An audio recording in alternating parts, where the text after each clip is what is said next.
아, 네, 반갑습니다. 오늘 저희는 커뮤니케이션 정치경제연구회 세션이고요.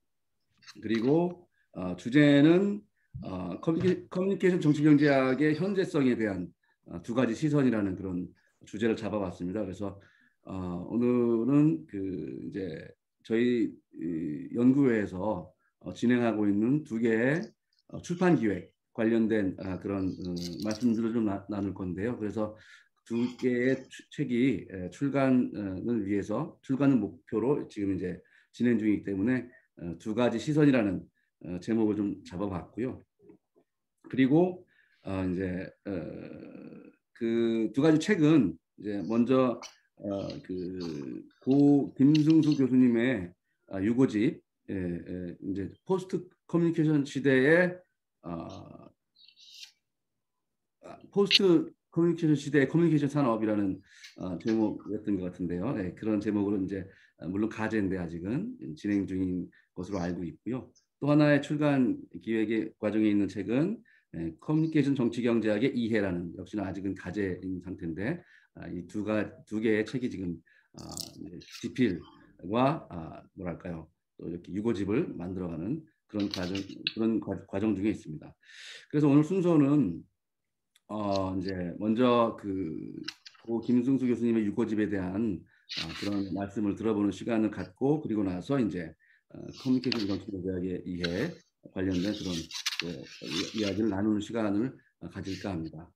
우선 이렇게 이런 자리를 만들어 주신 언론정보학회, 한국언론정보학회 본 언론정보학회와 또 관련된 그런 조직 운영위와 또 간사님들 이렇게 이런 자리 마련해 주셔서 감사의 말씀을 먼저 드리겠습니다.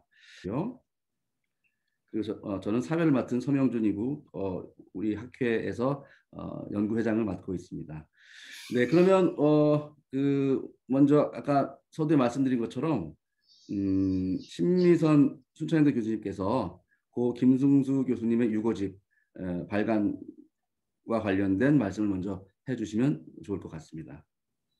예, 이제 편하게 예, 말씀해 주시면 되겠습니다. 네네. 네. 제가 화면을 좀 공유하겠습니다.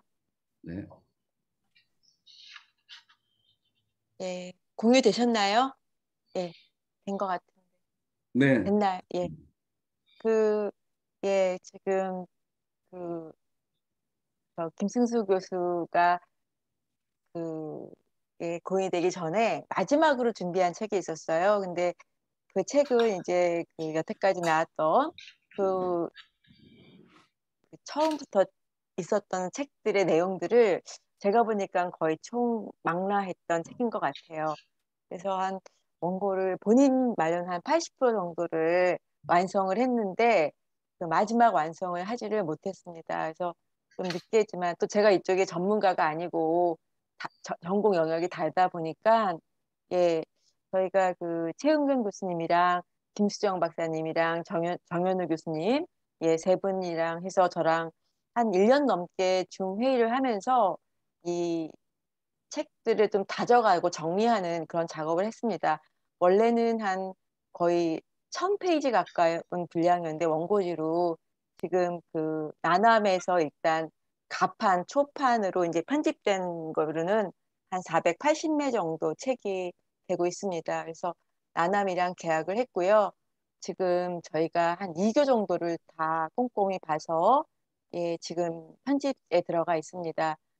이거를 실은 진행하는데 우리 김수정 박사가 없었으면은 거의 책이 나올 수 없었을 것 같아요. 저는 이쪽에 너무 모르는 게 많아서 그 중회의를 하면서 매번 여쭤봤고 정현우 교수님이랑 김수정 교수님이 다 저 공부하는데 많은 도움 주셨고 특히 이제 참고 문헌 작업은 거의 김수정 교수님이 다 일일이 찾았어요. 왜냐하면 저희 남편이 참고 문헌을 그 리스트를 만들어 놓지 않고 가가지고 제가 보기에 한 10% 정도는 못 찾은 것 같아요.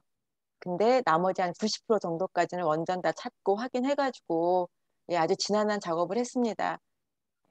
근데 실은 내용이 별로 그렇게 나쁘진 않은 것 같아요. 저희 남편이 여태까지 나온 책 중에서 모든 그 공부했던 거를 한 책에 담아놔서 그냥 기록으로서 가치가 있을 것 같고 또 그냥 이렇게 남겨놓으면 오래오래 좀 많이 읽힐 수 있을 것 같다는 생각이 들어서 그냥 뭐 김수정 박사님도 있고 최은근 교수님도 있고 오늘 정현우 교수님 오시지 않으셨지만 저희 그냥 같이 공부하면서 예, 굉장히 의미 있는 작업을 좀 마무리했다 그런 생각을 했습니다.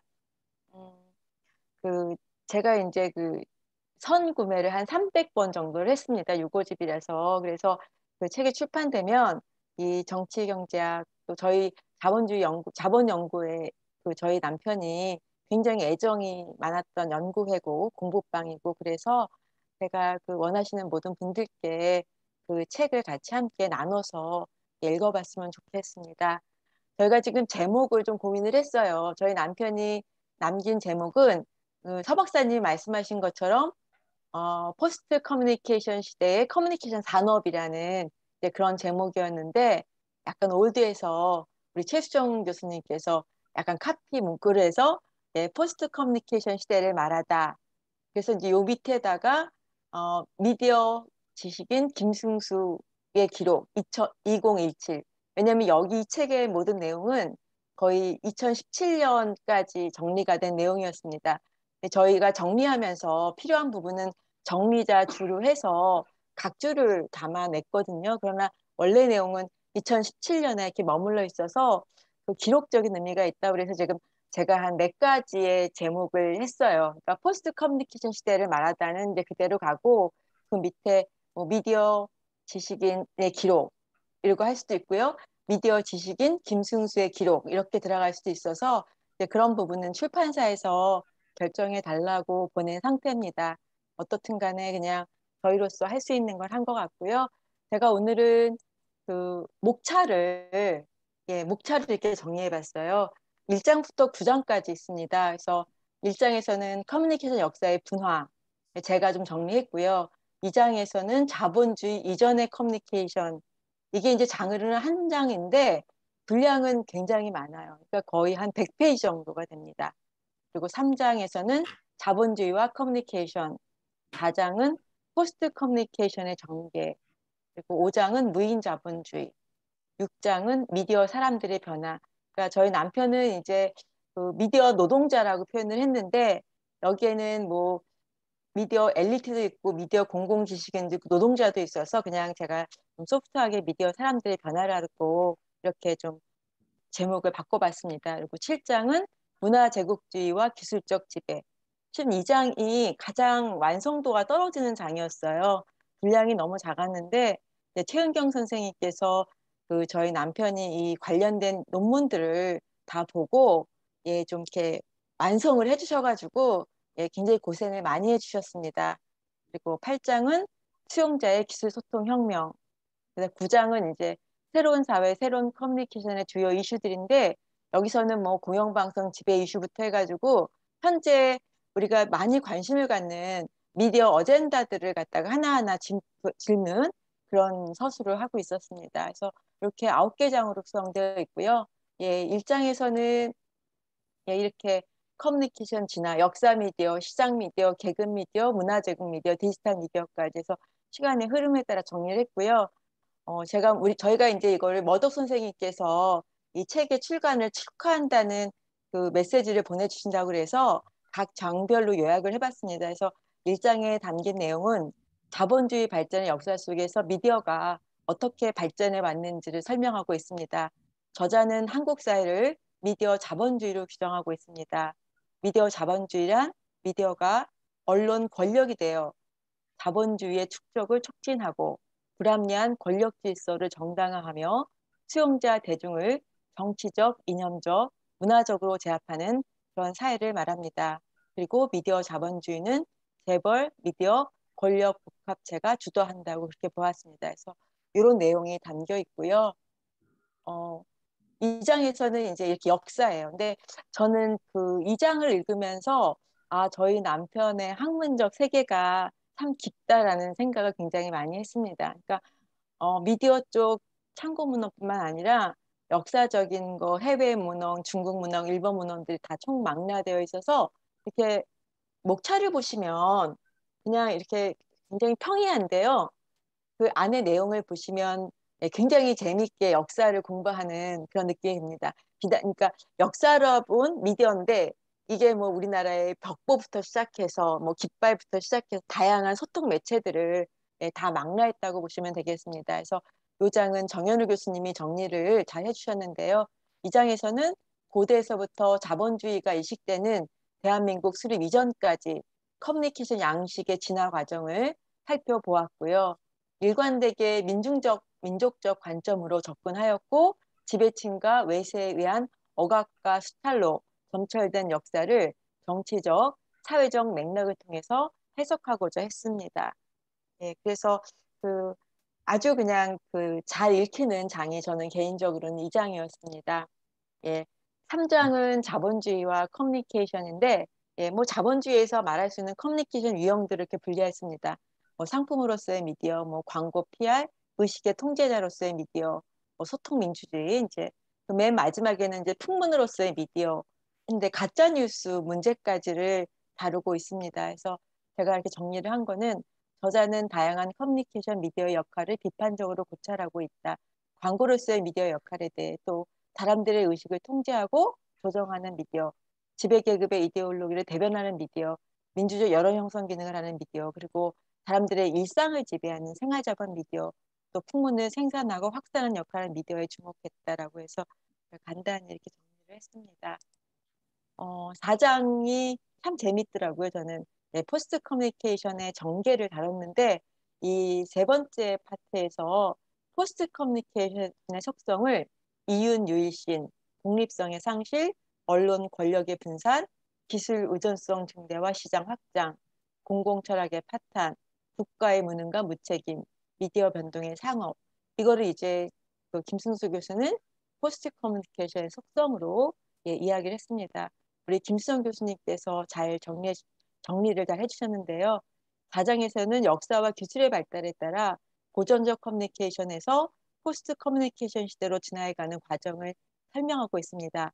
자본의 강력한 산업 재편과 상업주의의 추구, 부와 권력의 집중이 한층 심화된 포스트 커뮤니케이션 시대는 사유와 양극화, 상업주의, 정치적 보수와 이념의 과잉으로 나타납니다.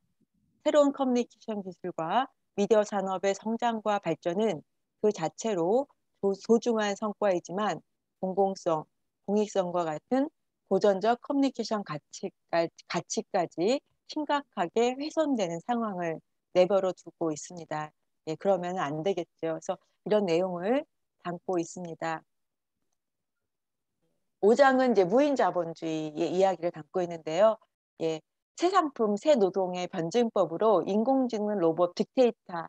그러니까 이 장에서 최근에 논의되고 있는 예, 4차 산업혁명 관련된 이야기들을 많이 담고 있습니다. 그리고 지구적 독점 자본의 정치경제학에서는 독점 자본의 일방적 지배와 양극화의 심화, 생명의 상품화, 예, 생명까지 상품화되는 시대라고 하는 거고요.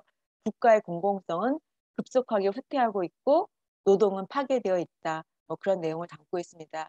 그래서 그리고 앞으로의 미디어 커뮤니케이션 산업의 방향은 로봇 저널리즘의 정체성 문제로 귀결될 것이고 미디어 산업은 급속한 변동을 할 것이고 대중문화도 바뀌고 예, 커뮤니케이션 종속의 회귀가 이루어질 거다라는 이야기를 담고 있습니다. 그래서 5장은 4차 산업혁명이 커뮤니케이션 구조와 내용에 미친 영향에 대해 설명하고 있고요. 4차 산업혁명의 철학적 가치는 효율성이고 실행 전략은 생산의 자동화와 인공지능화라고 이야기하고 있습니다. 4차 산업혁명은 지구적 독점 자본을 위해 노동자의 고용은 최소로 하고 해고는 대량으로 해서 노동의 가치를 떨어뜨리고 있습니다. 무인 자본주의라는 탈인간 사회 체제에 다가가고 있습니다. 국가도 자본의 안정적 이윤 창출을 도우면서 노동조합과 비판적 지식인을 적대시하고 있습니다. 이것은 정치적, 이념적 승리를 거둔 것 같지만 이것이 부메랑이 되어서 결국 국가 권력을 위협할 것이다 라는 내용을 담고 있습니다. 6장은 이제 미디어 사람들에 대한 얘기인데요. 예, 여기서는 좀 제가 흥미롭게 보았던 건 이제 미디어 노동이 노동 방식이 바뀌고 있다는 것과 미디어 엘리트와 미디어 공공지식인을 구분해 설명하고 있다는 것입니다. 그래서 미디어 엘리트의 탄생, 개념, 탄생, 본질, 그리고 개념, 그다음에 사례. 이 사례에서는 뭐 그 세월호 사건과 그 또 노근리 사건, 피디수첩의 사례를 직접적으로 좀 제시하고 있어서 예, 기록적인 가치가 있습니다. 그다음에 7장은 문화제국주의와 기술적 지배인데 예, 문화제국주의에 대한 비판, 한류의 역습과 반동 문화제국주의 얘기를 다루고 있습니다. 그러니까 결국에는 이제 그런 것 같습니다. 7장은 우리 최은경 교수님이 정리해 주셨는데요. 예, 미국의 신자유주의적 문화제국주의가 우리나라의 문화 및 미디어 산업에 어떤 영향을 주고 있는가를 비판적으로 고찰하고 있습니다. 저자는 독점적 자본과 데이터를 가진 소수 기업에 의해 세계 미디어 산업 시장이 성장하는 것에 주목하면서 이 시대에 등장하고 있는 한류의 역습과 변종된 문화 제국주의 현상을 잘 설명해 주었습니다. 예, 그리고 8장은 수용자의 기술 소통 혁명인데요. 예, 소통의 문제를 주로 다루었습니다. 그래서 위태로운 언론과 표현의 자유 문제, 그다음에 감성적 선전선동에 취약하다는 거, 공적 가치가 외면되고 있다는 거, 그래서 그 수용자 대중에 바뀌고 있다라는 문제를 다루고 있는데 8장에서는 미디어 산업자본과 광고주의 자본주의식에 수용자 대중이 어떻게 관여하고 있으며 어떻게 이용되고 있는지를 비판적으로 고찰하고 있습니다. 저자는 수용자 대중이 시민 권력이 내지 못하고 자본과 권력에 의해 억압되고 통제되는 현실을 보여주면서 이것을 극복하기 위해 필요한 수용자 대중의 역할과 대안을 제시하고 있습니다. 예, 마지막 9장에서는 제가 이제 이거는 그냥 논의사항 다 했는데요. 예, 1장에서 이게 첫 번째 챕터에서는 이제 주자학적 커뮤니케이션 사회에서 민주적 사회로 바뀌고 있다라는 것. 그다음에 이제 미디어 산업 개혁의 이슈로서 6가지를 제시하고 있습니다.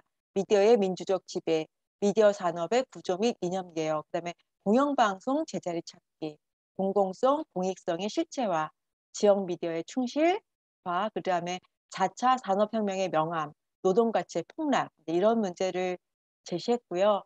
미디어와 시민사회의 관점에서는 삶의 긍정적인 커뮤니케이션이 되어야 한다. 그리고 사회적 연대가 강화될 필요가 있다. 소통혁명이 필요하다.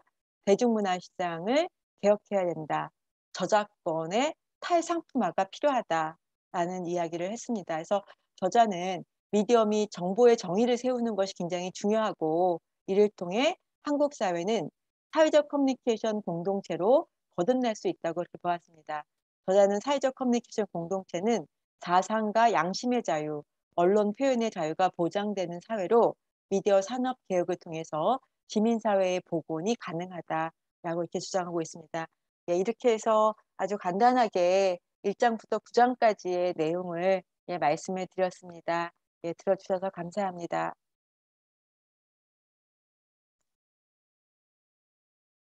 제가 중지하겠습니다. 파일은.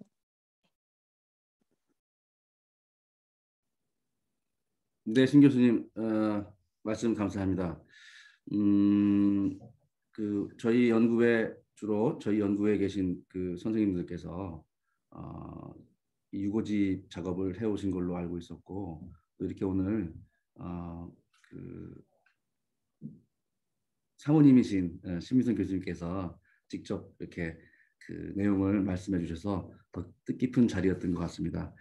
그 2018년도에 한 매체가 우리 고 김승수 교수님의 부고 기사를 실었는데요. 거기에 보면 이런 내용이 나옵니다.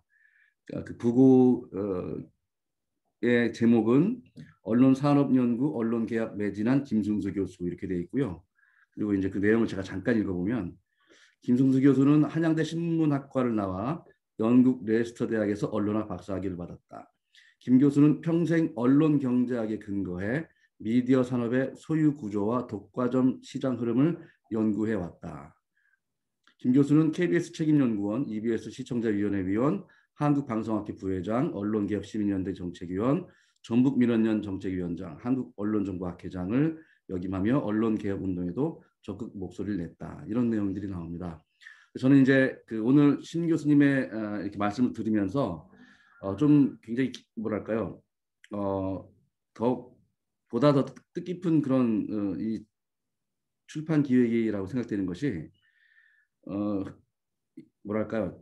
고 김승수 교수님께서는 언론 경제학이나 미디어 산업에 이렇게 뭐랄까요? 그 부분의 어떤 전문가로 많이 알려져 있는데 사실상 지금 그 유고집의 내용을 이렇게 말씀해 주신 부분을 들어보면은 오히려 그 뭐랄까요? 매체 경제, 언론 경제뿐만 아니라 전체적인 커뮤니케이션과 관련된 어떤 사회 사상적인 그런 측면까지도 사상적인 측면, 김성수 교수님의 사상적인 측면이 뭐랄까요? 뭐 흔히 얘기하는 뭐 이렇게 스펙트럼이라고 할까요? 어쨌든 그런 통찰의 어떤 범위, 또 그런 깊이가 단지 언론 경제학에 머물지 또는 언론 경제학뿐만은 아니었다라는 그런 측면들이 당연스럽게도 잘 드러나서 정말 한국 사회 앞으로 우리 커뮤니케이션 연구자들에게 또 다른 어떤 뭐랄까 과제를 또는 어떤 의미를 주는 그런 아주 중요한 그런 유고집 작업이 아닐까 생각됩니다.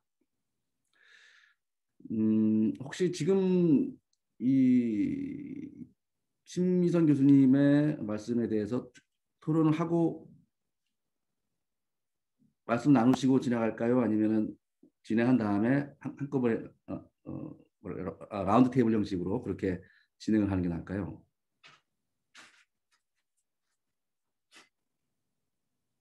지금 말씀해 주시는 것도 괜찮을 것 같은데요. 유고집에 대한 어떤 선생님들의 생각들을 지금 편하게 해주셔도 좋을 것 같습니다. 뭐 그러실까요? 그러면? 네, 예. 제가 먼저 예. 아마도 저희 거 요거 끝내고 신 교수님 나가셔야 된다고 하셨던 것 같아서 예, 감사합니다. 서 교수님 그래도 이렇게 다시 한번 저희가 리마인드 할 수 있고 추모할 수 있고 기억할 수 있게 해주셔서 신 교수님 발표도 감사합니다.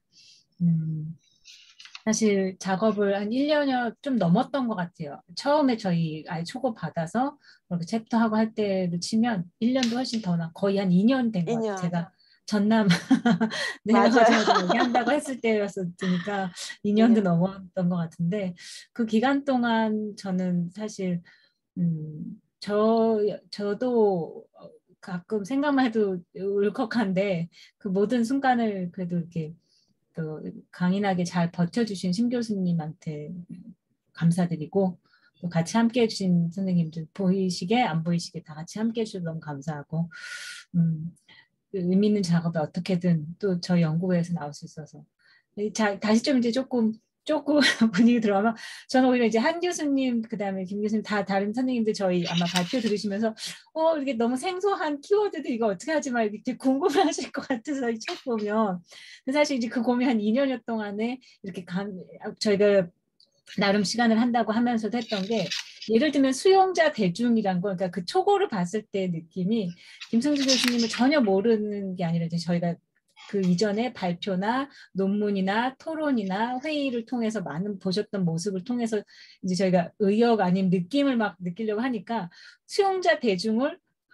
보통 이렇게 띄어쓰기, 붙여쓰기에 따라서 의미가 다른데 이런 개념을 우리가 그동안 썼던가? 아니면 아까 또 무인 자본주의 얘기하셨던 거죠. 그래서 곳곳에 마지막 그 원고에까지 남긴 이제 내가 이걸 예를 들면 조금만 제가 저를 대입해서 생각을 한다면 나중에 좀 마무리할 때 더 다듬어야지 하고 거칠게 두신 부분도 있었고 또 어떤 부분은 너무 완성도가 있어서 전혀 손댈 게 없는 부분도 있었고 또 여전히 계셨더라면 혹은 저희한테 남겨진 큰 숙제라서 이 키워드들이나 개념들을 가지고 계속 논의하고 고민하고 곱씹어 보게끔 해주신 숙제를 주신 것 같아서 너무 감사하고 그런 의미라서 아마 학술적으로 저희가 좀 더 많이 디스커션하고 이렇게 다듬지 못한 부분은 어쩌면은 저한테 준 큰 물음표고 숙제가 아닐까 싶어서요. 이 책을 통해서 많은 분들이 앞으로 더 저를 포함한 또 연구하시는데 이게 막 도움이 되지 않을까 싶은 생각도 들었습니다.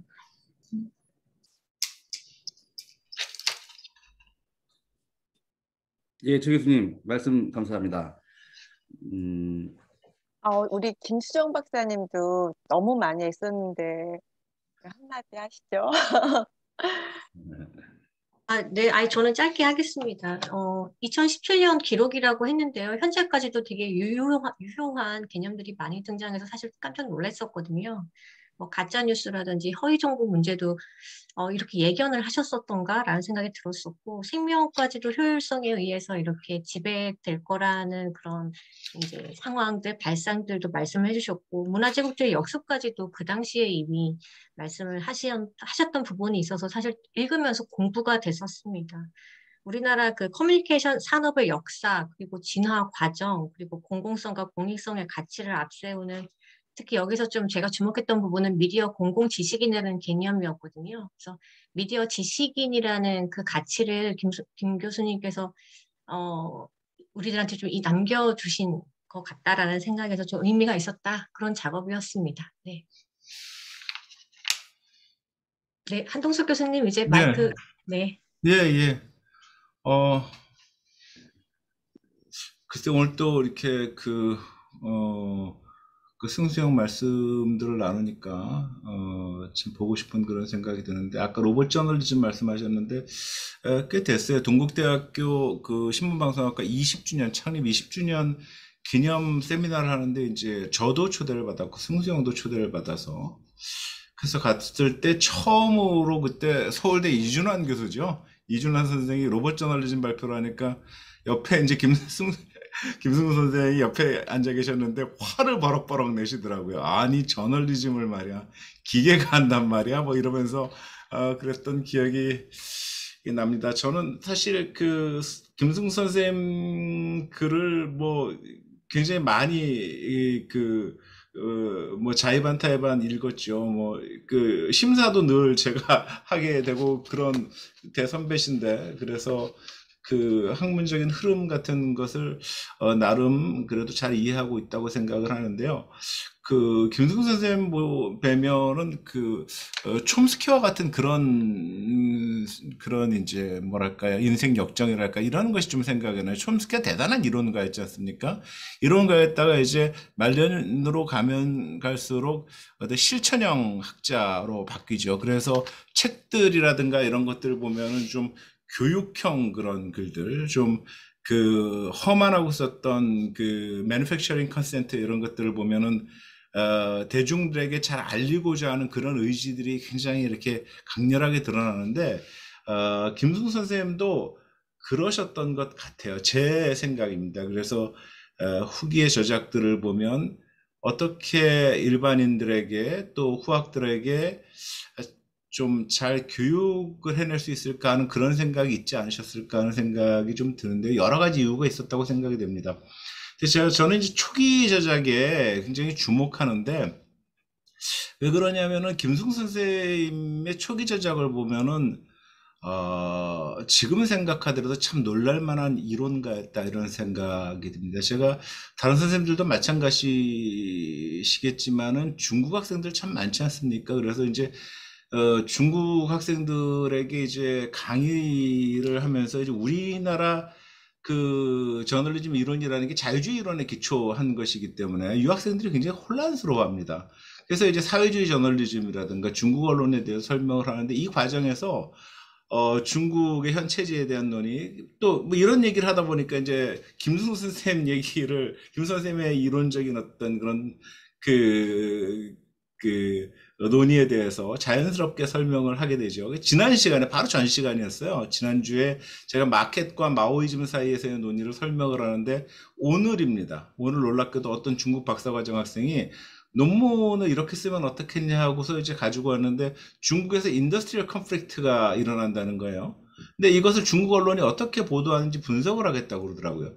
그래서 저는 참 좋은 그런 아이디어다라고 이제 생각을 했는데, 이게 이제 중국 사회주의가 자본주의적 생산 그 관계를 채택하는 그런 모순적인 상황이 만들어지지 않습니까? 여기서 당이 지도를 받는 중국 언론이 중국 사회주의 국가에서 발생한 노동과 자본 간의 계급 투쟁을 어떻게 보도할 것인가, 굉장히 흥미로운 그런 논의가 아닐 수 없었어요. 마치 얼마 전에 그 여배우 판빈빙에게 그 중국 정부가 세금을 부과하지 않았습니까? 그것을 이제 생산 양식적 수준에서 분석하는 그런 논의가 실제 유럽과 미국에서 있었다고 제가 말씀을 들었는데요.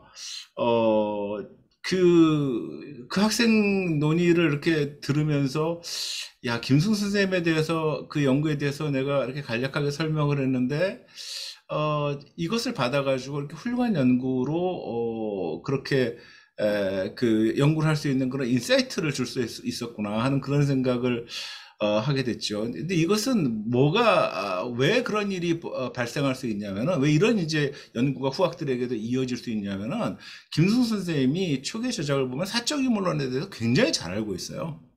사적 유물론에 대해서 굉장히 잘 알고 있다는 것이, 우리가 니체가 얘기한 인간이 공간은 극복을 하지만 시간을 극복하지 못한다는 말이 있지 않습니까? 이거는 이제 무엇을 말하냐면, 사적 유물론을 이해하는 사람들한테는 절대적인 그런 명제죠. 저는 뭐 훌륭한 학자들입니다만, 알투스르라든가 윌리엄스라든가 홀이라든가 이런 사람들도 사적 유물론에 대해서 제대로 이해하지 못했다고 그렇게 생각을 합니다. 그저 그들이 지배했던 인생이라는 그 짧은 시간 속, 그 공간 속에서 제한된 사례들, 이 사례들로 사적 유물론을 이해하고 그렇게 논의를 했기 때문에 중층적 결정이라든가 뭐 실천, 이런 그 사적 유물론적 맥락에서 보면은 주변적인 문제들이거든요. 중심 태제가 될 수가 없는 그런 문제들이 그들의 중심 태제가 됐죠. 생산 양식의 변동이라 긴 세월 동안 벌어진 생산 양식의 변동 속에서 수많은 모순, 간극, 불일치 이런 것들이 발생하게 되고, 그리고 그 수많은 나라에서 생산 양식 수준에서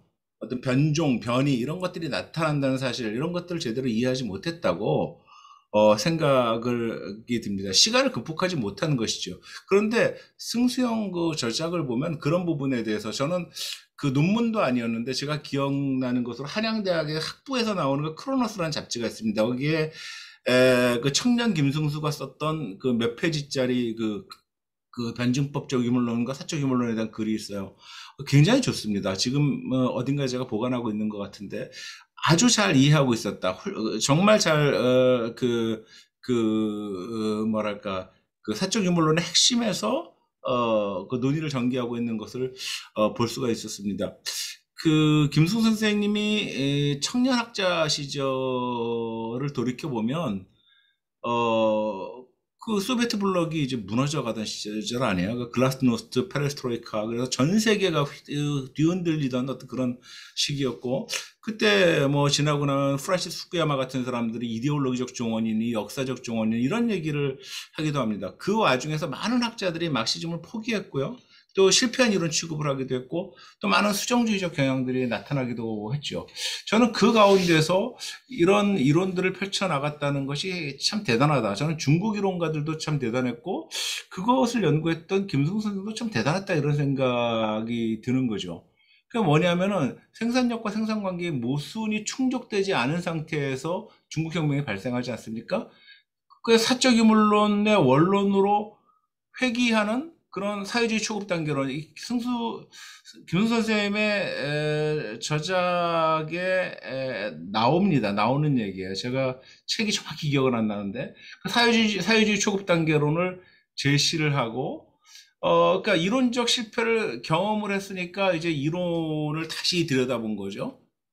물론 정치적 상부구조를 그대로 두고 하부구조를 자본주의화하는 그런 정치경제와 원론의 입장에서 보면 정반대였던 그런 과정이지만, 결국은 원론으로 돌아가려는 대단한 그런 이론적 자아성찰을 한 것이라고 생각이 되는데, 중국 학자들은 이런 상황 속에서 어떤 그런 시간을 극복하는 결단을 내리게 된 것이고, 그런 과정들을 저는 젊은 김승수 학자가 정말 잘 이해했다고 생각해요. 그래서 뭐랄까, 참 어린 나이였는데도 불구하고 학위를 29살 때인가 받았죠, 그죠? 근데 전 천재성이 있었다, 이렇게 생각이 됩니다. 그리고 참 용기도 있었다고 그런 생각이 들고요. 용기가 있었다고 생각하는 것은 세상이 바뀌었다고 세상이 다 떠들고 있는데 가장 논쟁적인 이론을 지속했다는 거예요. 그 간단한 일이 아니었다, 이런 생각이 들고, 또 우리나라 같은 경우는 이제 분단 상황에 당시 김수 선생이 돌아왔을 때 군부 정권이 지속되고 있었죠. 그런 상황에서 진보 학계에서조차도 사실 정치경제학적 논의보다는 국가기구에 대한 논의를 더 많이 하던 그런 시기예요. 그런 시기에 사적 유물론을 정교하게 그렇게 논의하고 있었다는 것은 쉽지 않았던 일이다. 이렇게 생각이 되고요. 그리고 이제 제가 아까 모두에 말씀드렸습니다만은 그 이후에 쓰여진 논문들을 이렇게 보면 뭐 글쎄요. 제가 교육적 논문 이렇게 말씀을 드렸는데 정치경제학, 미디어 정치경제학에 일반 정치경제학의 수준에서는 많이 줄여서 미디어 정치경제학적 수준에서의 어떤 그런 주요 개념들을 중심으로 쭉 설명하고 제시하고 했던 그런 논문들이 많지 않았나. 그러면서 이제 우리나라 미디어 정치경제학의 그걸 후학들이 공부하는 그런 이론적 근간을 놓지 않았나 그런 생각이 들고 지금 뭐 그런 생각이 좀 듭니다. 만약 뭐 계셨더라면 그 4차 산업혁명에 대해서 한번 같이 논의해 볼 수 있는 그런 기회가 있으면 좋겠다. 왜 그러냐면 제가 4차 산업혁명을 중요하게 생각을 하는 건 제가 이제 강의 시간에 그런 얘기를 합니다. 학생들한테 4차 산업혁명하고 1차부터 4차 산업혁명까지가 있는데 4차 산업혁명의 중요성이라는 것은 1차 산업혁명은 생산 양식의 변동을 얘기를 했잖아요. 그렇죠? 4차 산업혁명인데 지금 베이직 인컴 얘기하라는 것도 생산 양식의 변동을 이야기하는 것이거든요. 이게 이제 이게 지금 뭐 이론적인 이야기입니다만은 그 베이직 인컴이라는 것은 그러니까 로봇이나 AI가 특이점을 지나서 인간의 정신적 노동과 육체적 노동을, 물리적 노동을 완전히 대체해버렸을 때, 그랬을 때 인간의 노동을 압도하기 때문에 사실은 인간의 노동이 필요 없는 상황이 돼버리는 거죠. 이건 순수한 이론이에요. 그러면은 자본순환 과정에서 인간의 노동이 빠져버리잖아요. 인간 노동이 빠져버리면 자본주의적 생산 양식의 기본인 생산관계가 생산관계 형성이 되는 것이 이제 의미가 없어져 버리는 거죠. 의미가 없어져 버리는 그런 상황들이 발생하게 된단 말이에요. 그러면 생산 양식의 변동이 나오는데 이거는 사회주의적 접근을 하는 사람들이나 자본주의적 접근을 하는 사람들이나 공의하는 얘기예요. 공의. 그러니까 아마도 사실 막스도 못 참았죠. 막스도 못 참고 자기가 책을 그렇게 써놓고서도 실천이라는 걸 합니다. 그런데 사실 그 당시에 지금 돌이켜보면은 서명준 선생님이 더 잘 아시겠지만 당시에 독일의 자본주의라는 것이 지금 돌이켜보면은 그렇게 생산력의 수준이 압도적인 단계에 올라가서 혁명을 이루어야 되는 그런 단계라고 보기는 참 어려운 그런 단계였는데 그 부분에 대해서는 그도 판단을 하지 못한 그런 거죠. 그런데 지금 어떤 객관적인 상황에서의 로봇과 AI가 발전하는 그 수준을 보면 은 그런 것들도 가능하겠다. 물론 지구 전체의 생산력이라는 것이 있고 그리고 호모사피엔스가 너무 많지 않습니까? 70억이나 되고 이들이 능력에 따라 일하고 필요한 만큼 받아 쓴다. 이거 참 어려운 그런 이야기이고 그리고 또 각 국가가 개입하는 것들 여러 가지 문제가 있기 때문에 간단한 논리는 아니겠지만 호킹이 얘기하는 것처럼 간단한 그런 논리는 아니겠지만 그런 부분도 우리가 생각해 봐야 될 부분이 있지 않겠냐. 그러니까 이게 사실은 그 정치경제학이라는 것은 인간의 실천보다도 인간의 실천을 압도해 버리는 것이 경제의 논리 아니에요. 그죠? 논리입니다. 그 논리고 그 수백 년간의 논리이기 때문에 그거는 인간이 어떻게 할 수 있는 그런 부분이 아니죠. 아무리 선의를 가지고 뭘 하려고 하더라도 그것이 오히려 반작용을 낼 수도 있고 이를테면 이제 문화주의 연구 하시는 분들한테 송구한 말씀이지만은 어떤 문화주의적 연구 아주 진보적이고 극단적인 어떤 그런 진보적 그 아이디어를 내는 그런 연구들이 나중에 보면 엉뚱하게도 신자유주의에 기여하고 있어요. 그 사람들이 그걸 채택해서 쓰고 있어요. 이봐 얼마나 다양하니 이렇게 좋은 세상이 됐어. 너네들 이런 극단적인 논의들도 가능한 세상이 됐어. 이렇게 그냥 얘기해 버린단 말이에요. 시미오틱 데모크라시나 이런 얘기를 하면서 그렇게 나가 버린단 말이죠. 그래서 사실 그 정치경제학에서의 핵심은 정말 그 사적유물론에 대해서 제대로 이해를 하고 그것을 긴 호흡으로 나에게 주어진 시간을 넘어선 진짜 수백 년의 흐름에서 한번 분석하고 예견할 수 있는 그런 어떤 학문적 자세가 필요하지 않겠냐 뭐 이런 생각이 드는데요. 제가 이제 김승 선생님 그 초기 저작들을 보면 그런 생각이 참 많이 들고, 그때는 정말, 이론가로서, 사회학자예요. 이론가로서였던 그런 통찰력을 가지고, 그렇게, 접근했었고, 그래서 훌륭한 저작을 남겼다. 그리고 그것이 아까 말씀드렸듯이 지금, 몇십 년 후에, 처음 학문을 시작하는 중국인 학생에게 어떤 이론적 통찰력을 심어줄 수 있는 그런 논이었다. 그렇게 생각이 돼서 뭐 김수 선생님한테 참 고맙고요. 후학으로서 고맙고 참 또 대단한 학자셨다. 그 좀 마음이 좀 언짢은 부분들이 뭐냐면, 승수형은 학문적인 업적만큼 그렇게 어떤 광범위한 진보학계의 지지와 이런 것들을 때로는 받지 못하셨던 것 같아요. 때로는. 그래서 그런 부분들이 좀 돌이켜 생각해 보면 좀 화가 나는 부분이기도 하고 그렇습니다. 하지만 제가 학자로서 김승 선배를 이렇게 봤을 때 그 이론적인 업적은 정말 탁월했다. 그렇게 생각을 합니다. 예, 감사합니다. 네, 안 교수님 말씀 너무 감사합니다. 사적 유물론에 대한 말씀, 그리고 또 그것을 중심으로 해서 김승수 교수님이 갖고 계셨던 그런 어떤 천재성, 이론적인 어떤 진보성, 특히나 이제 저도 학부 시절에 한양대학교의 크로노스 그것을 이제 보고 공부했던 기억도 있는데요.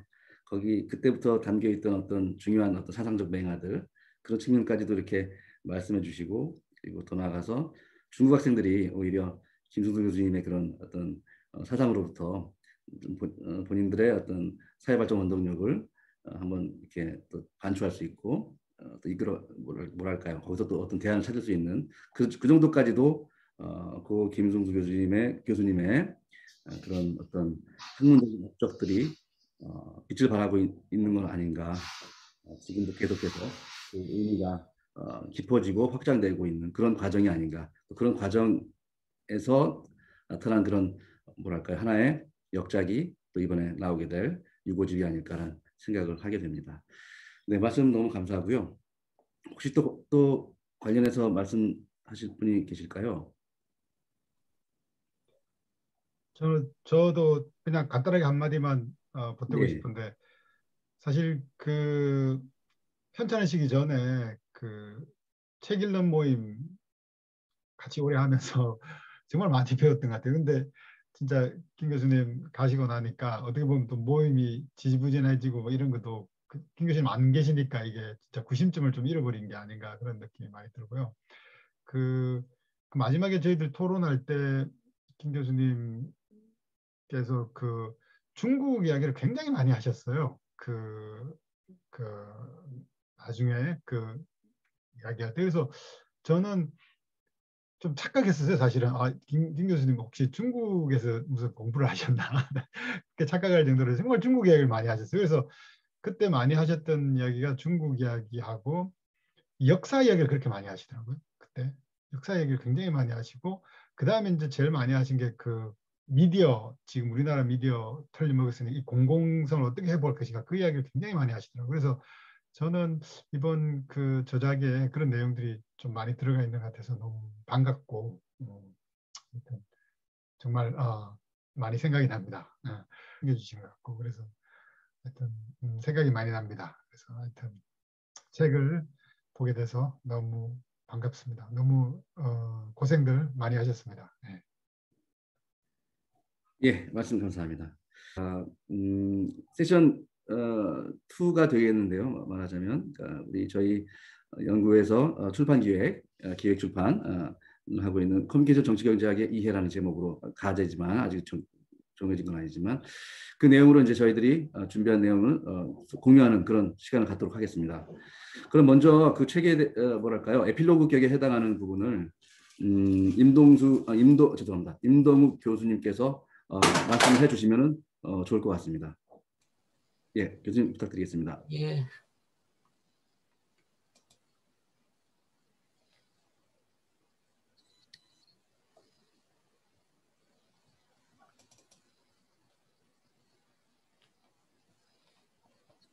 지금 공유가 떴나요? 예, 예, 떴습니다. 그렇습니다.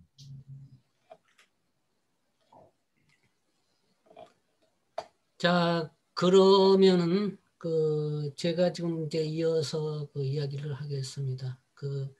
이미 앞에서 이미 뭐 정치 경제학에 대한 이야기가 쭉 나왔었고, 그래서 우리 김승수 박사의 뭐 유고집에 대한 이야기도 좀 나왔었고,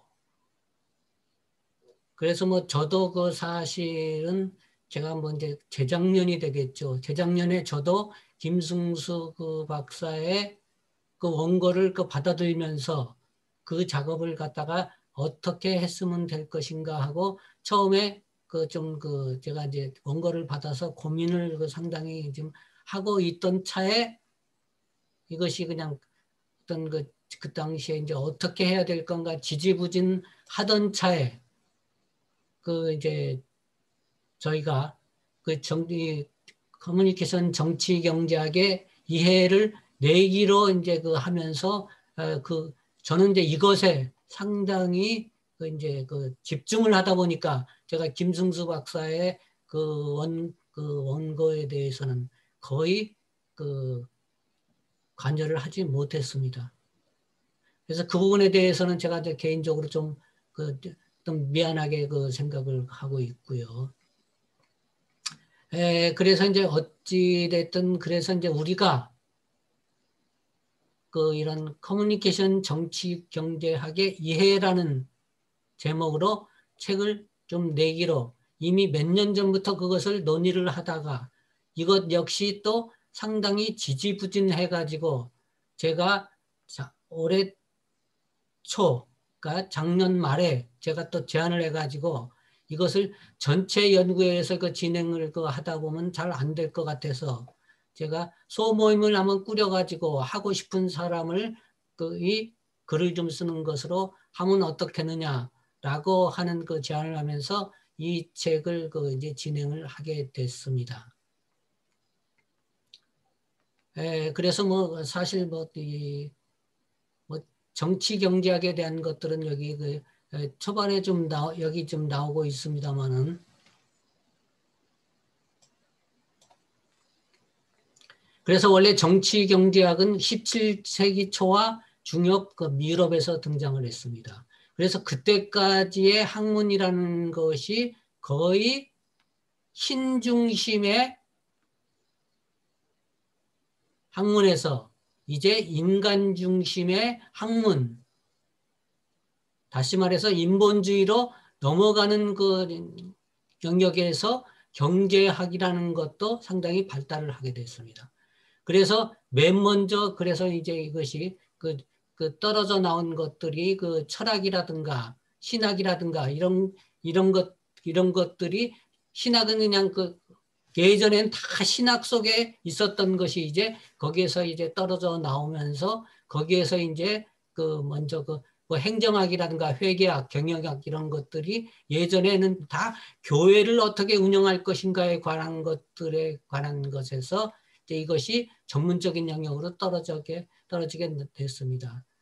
그래서 이제 초기에는 그것이 그래서 경제학이라는 것은 이게 국가가 어떻게 관여를 해서 하느냐라고 하는 것들에 치중이 됐었고 그것이 이제 이른바 중농주의에 해서 그런 어떤 국가 중심의 역할을 강조하는 것이 나왔었는데 그러다가 이제 이것이 이제 리카르도든가 뭐 이제 여기에 와가지고 이제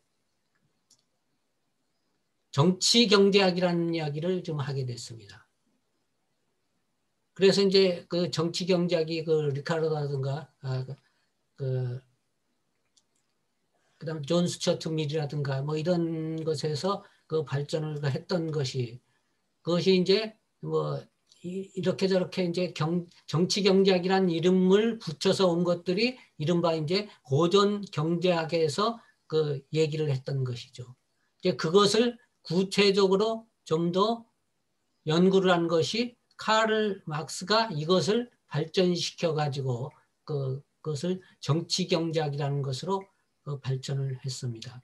그래서 이 정치경제학은 이제 마르크스에 의해서 그 자본주의와 자본주의 전반을 다루는 학문으로 발전을 했고, 그것을 이제 미디어에 접목시키면서 파생한 학문이 미디어 정치경제학이라고 이야기를 할 수가 있습니다. 그래서 이제 이런 그래서 이제 미디어 정치경제학이라고 이름을 부르고 있습니다만은 사실은 거기에서는 또 여러 가지 저널리즘 현상이라든가 미디어 현상이라든가 커뮤니케이션 현상까지도 다루고 있었습니다만, 그래도 어떤 치중한 그것은 역시 미디어 쪽에 상당히 치중을 했다고 이야기를 할 수가 있고요. 그러면서 이제 한국의 미디어 정치 경제학이 도입이 된 것은 이제 우리나라에서는 프랑크푸르트 학파의 비판 이론, 그다음 남미에서 도입된 종속 이론, 그다음에 또 어떤 해방 신학, 그리고 네오 마르크스주의가 우리나라에 광범위하게 소개가 됐습니다. 근데 거기에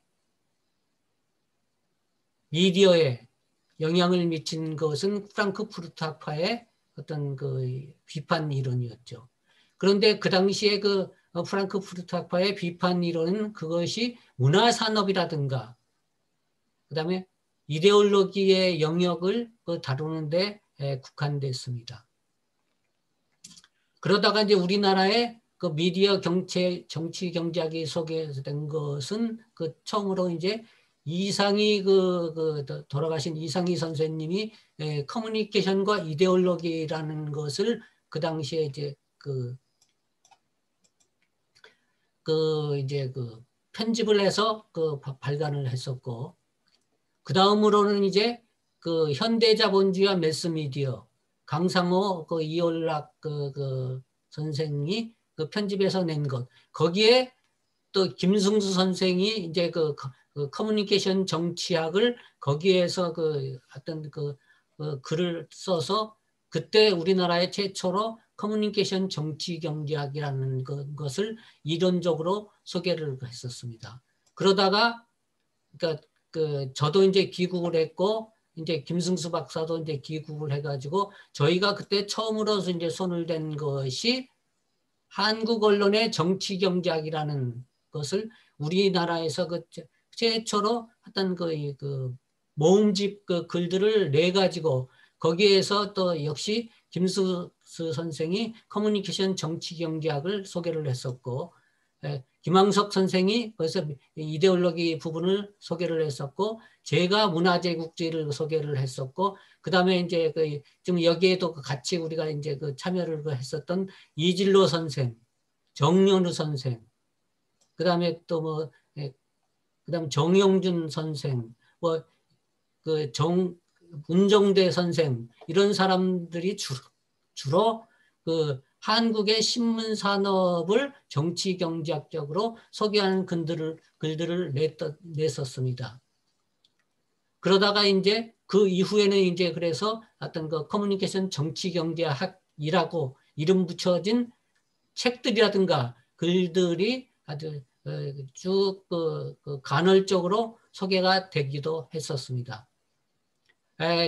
그런데 이번에 이제 그래서 우리가 커뮤니케이션 정치 경제학의 이해라는 것을 제가 이것을 원래 생각을 했었던 것은 그래서 한국 언론의 정치 경제학을 좀 이어받아서 한번 이제 글들을 다시 한번 내야 되겠다라는 생각을 가져가지고 제가 이제 이것을 갖다가 좀 구상을 하고 그 구상한 것을 우리 소위원회를 구성을 해가지고 그런 아이디어와 어떤 주제들을 우리 커뮤니케이션 정치 경제 연구회 저희가 그 당시에 이제 이러이러한 주제를 대상으로 해가지고 이렇게 책을 좀 내고자 한다고 해가지고 거기에서 이제 우리가 또 원하는 분도 이제 참여가 돼가지고 우리가 크게 10개의 논문을 좀 저희가 다루게 된 것입니다. 그래서 저희는 크게 제1부와 제2부로 나눠 가지고 제1부는 커뮤니케이션 정치 경제학의 이론과 쟁점. 그래서 제가 이거 책 그 제목만 간단하게 이제 읽으면서 지나가도록 하겠습니다. 그래서 1장은 커뮤니케이션 정치 경제학의 전개와 쟁점 과제. 그것을 제가 다루고, 그다음에 2장은 커뮤니케이션 정치 경제학과 문화 이데올로기를 이즐러 선생이 다루게 됐고, 그다음에 3장은 신문화제국주의로 최은경 선생이 그것을 다루고 있습니다. 그리고 4장이 디지털 미디어와 커뮤니케이션 정치 경제학에서 김용욱 선생이 이것을 다루게 됐고, 5장은 커뮤니케이션 개념에 대한 데리타 해가지고 독일 커뮤니케이션 정치 경제학에 대해서 서명준 선생이 소개를 하는 것으로 했습니다. 그 다음에 제2부, 1부가 그래서 꼭 2부가 뭐 꼭 실제만은 아닙니다만, 그래도 이제 우리가 또 구분을 하기 위해서 좀 1부가 주로 이론에 상당히 치우친다고 한다면은 2부에 가서는 실제적인 것을 많이 담았다. 그래서 제6장은 디지털 자본주의의 비물질 생산과 일반 지성, 노동을 제가 다뤘고요. 그 다음에 7장도 제가 자본주의의 욕망과 표현 기제, 노동과 소통의 자율성이라는 제목으로 제가 다뤘고, 8장을 그래서 저널리즘의 정치경제학에서 이즐러 선생이 저널리즘과 뉴스가 생산되는 과정과 관련해서 그것과 정치경제학의 관계를 다뤘습니다. 그 다음에 이제 제9장은 이옥기 선생이 뉴미디어와 공간의 정치경제학 해가지고 상당히 흥미로운 주제를 이제 여기서 말하는 공간은 이제 주로 이제 우리가 사이버 스페이스를 이제 말하고 있는데 그것과 관련돼서 정치 경제학을 다뤘습니다. 그리고 제10장은 이제 우리 또 그레암 머독 선생님이 보내주신 원고를 제가 이것을 또 번역을 제가 해가지고 재앙의 정치 경제학, 연결성, 기후와 코로나 바이러스라는 제목으로 이렇게 해서 10개의 장을 구성을 해서 저희가 지금 두 달 전에 좀 원고를 이제 출판사에 넘겼습니다만, 또 출판사의 사정과 또 우리의 또 사정이 겹쳐가지고 뭐 사실은 엄밀하게 말하면 출판사의 사정 때문에 지금 늦어져가지고 지금 편집에 좀 들어가고 있고, 그래서 저희가 계획한 바를 이야기를 하게 되면, 그래서 저는 제가 이어진 편집장과 통화를 하기를, 그래서 우리는 내년 한 3월쯤에 출판 기념회를 가졌으면 좋겠다라는 생각을 이제 전달을 했었고, 그래서 그쪽이 컬처룩에서도 가능하면 그런 일정을 좀 맞추겠다라고 이야기를 했으니까, 그래서 저는 이제 그때 했으면 좋겠다라는 이제 생각을 가지고 있고, 그래서 이제 이것은 우리 커뮤니케이션 연구회와 우리 아까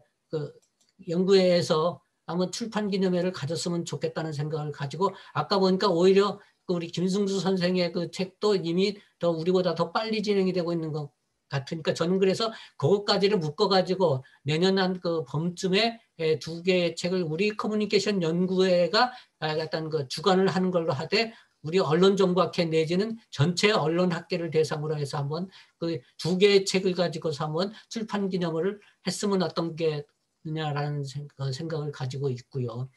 그래서 이제 제 글에 대해서 간단하게 제목만 그냥 쭉쭉쭉 읽으면서 지나가도록 하겠습니다.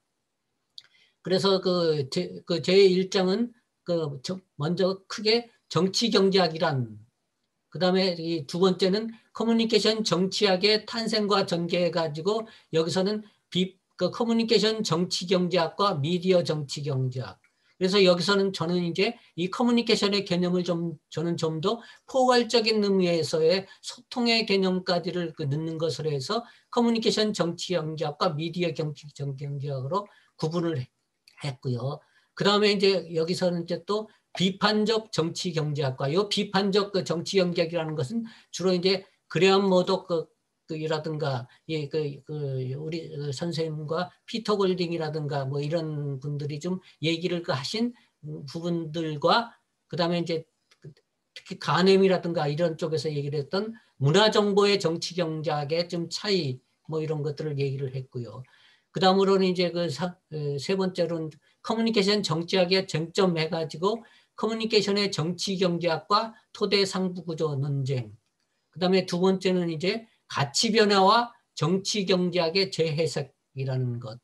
그 다음에 이제 네 번째로는 이제 커뮤니케이션 정치학의 정치경제학의 과제 해가지고 뭐 제가 주장하는 것입니다만 이제 소통의 정치경제학에서 저는 개념을 좀 소통의 개념들을 좀 확장을 할 필요가 있다. 그러니까 커뮤니케이션 개념을 확장을 할 필요가 있다는 것이죠. 그래서 지금까지 우리가 미디어와 저널리즘에 국한됐던 것에서 우리가 이제 폭넓게 어떤 커뮤니케이션이라든가 소통을 봐야 된다는 이야기를 하면서 그와 관련해서 생산 양식과 소통 양식, 아까 우리 한동석 선생님께서도 생산 양식에 대한 것들을 얘기했습니다만 저는 이제 어떤 식으로든 이제 좀 생산 양식과 관련시켜서 그 안에서 소통 양식은 어떻게 진행되는가, 또 그에 관계된 어떻게 그것이 관련이 있는가, 이런 것들을 좀 이제 다루고자 하는 어떤 당위성을 여기서 담아봤습니다.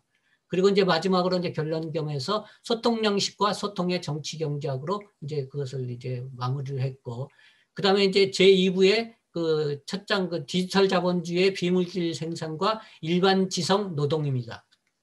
그래서 여기서는 이제 마르크스가 주로 이제 그룬드리스의 뭐 이쪽에서 얘기를 했었던 주로 일반 지성에 관한 것들을 좀 중심으로 해가지고 이야기를 좀 풀어나갑니다. 그래서 먼저 디지털 자본주의와 비물질 생산이고요. 그 다음에 이제 두 번째로는 비물질 생산과 노동 일반 지성입니다.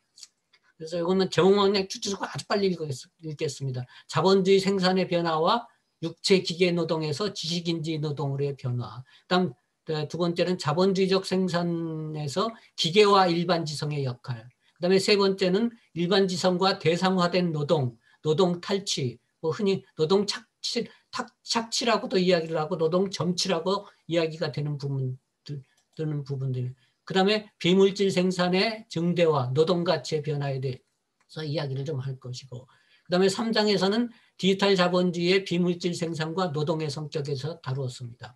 그래서 플랫폼, 긱경제의 감정노동과 그림자 작업, 일과 작업 등을 다뤘고요. 그 다음에 마지막으로 이제 결론점에서 비물질 생산과 지성, 소통의 역할을 다뤘습니다. 그 다음에 7장에서는 자본주의의 욕망과 자기 실현, 노동과 소통의, 제가 써놓고도 이건 제가 화면이 저한테는 지금 안 보여서 제가,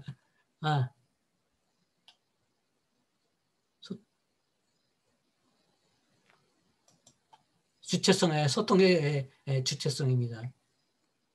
그래서 이제 여기 이 안에 첫 번째가 자본주의의 욕망과 자기 실현에서 이 1-1이 욕망사회의 자기 표현과 소통, 2가 대량 생산과 대량 소비 사회, 세 번째가 미디어와 소비의 일상화, 네 번째가 마케팅과 광고, 자본주의의 자기 실현과 가치 실현, 그 다음에 두 번째가 자본주의의 욕망과 욕망 기계, 욕망 사회입니다. 그래서 2-1이 자본 축적과 인지 기계, 그 다음에 2-2가 자본주의와 욕망 기계, 자본주의적 생산과 소비 등록 기계에 관한 것이고, 그 다음에 세 번째가 비물질 생산과 노동의 자율성, 노동의 주체성입니다. 그래서 이렇게 3-1은 비물질 생산의 인지문화적 성격과 소통 구조의 변화이고, 3-2는 생산의 재구조와 노동의 자율성과 노동의 주체성입니다.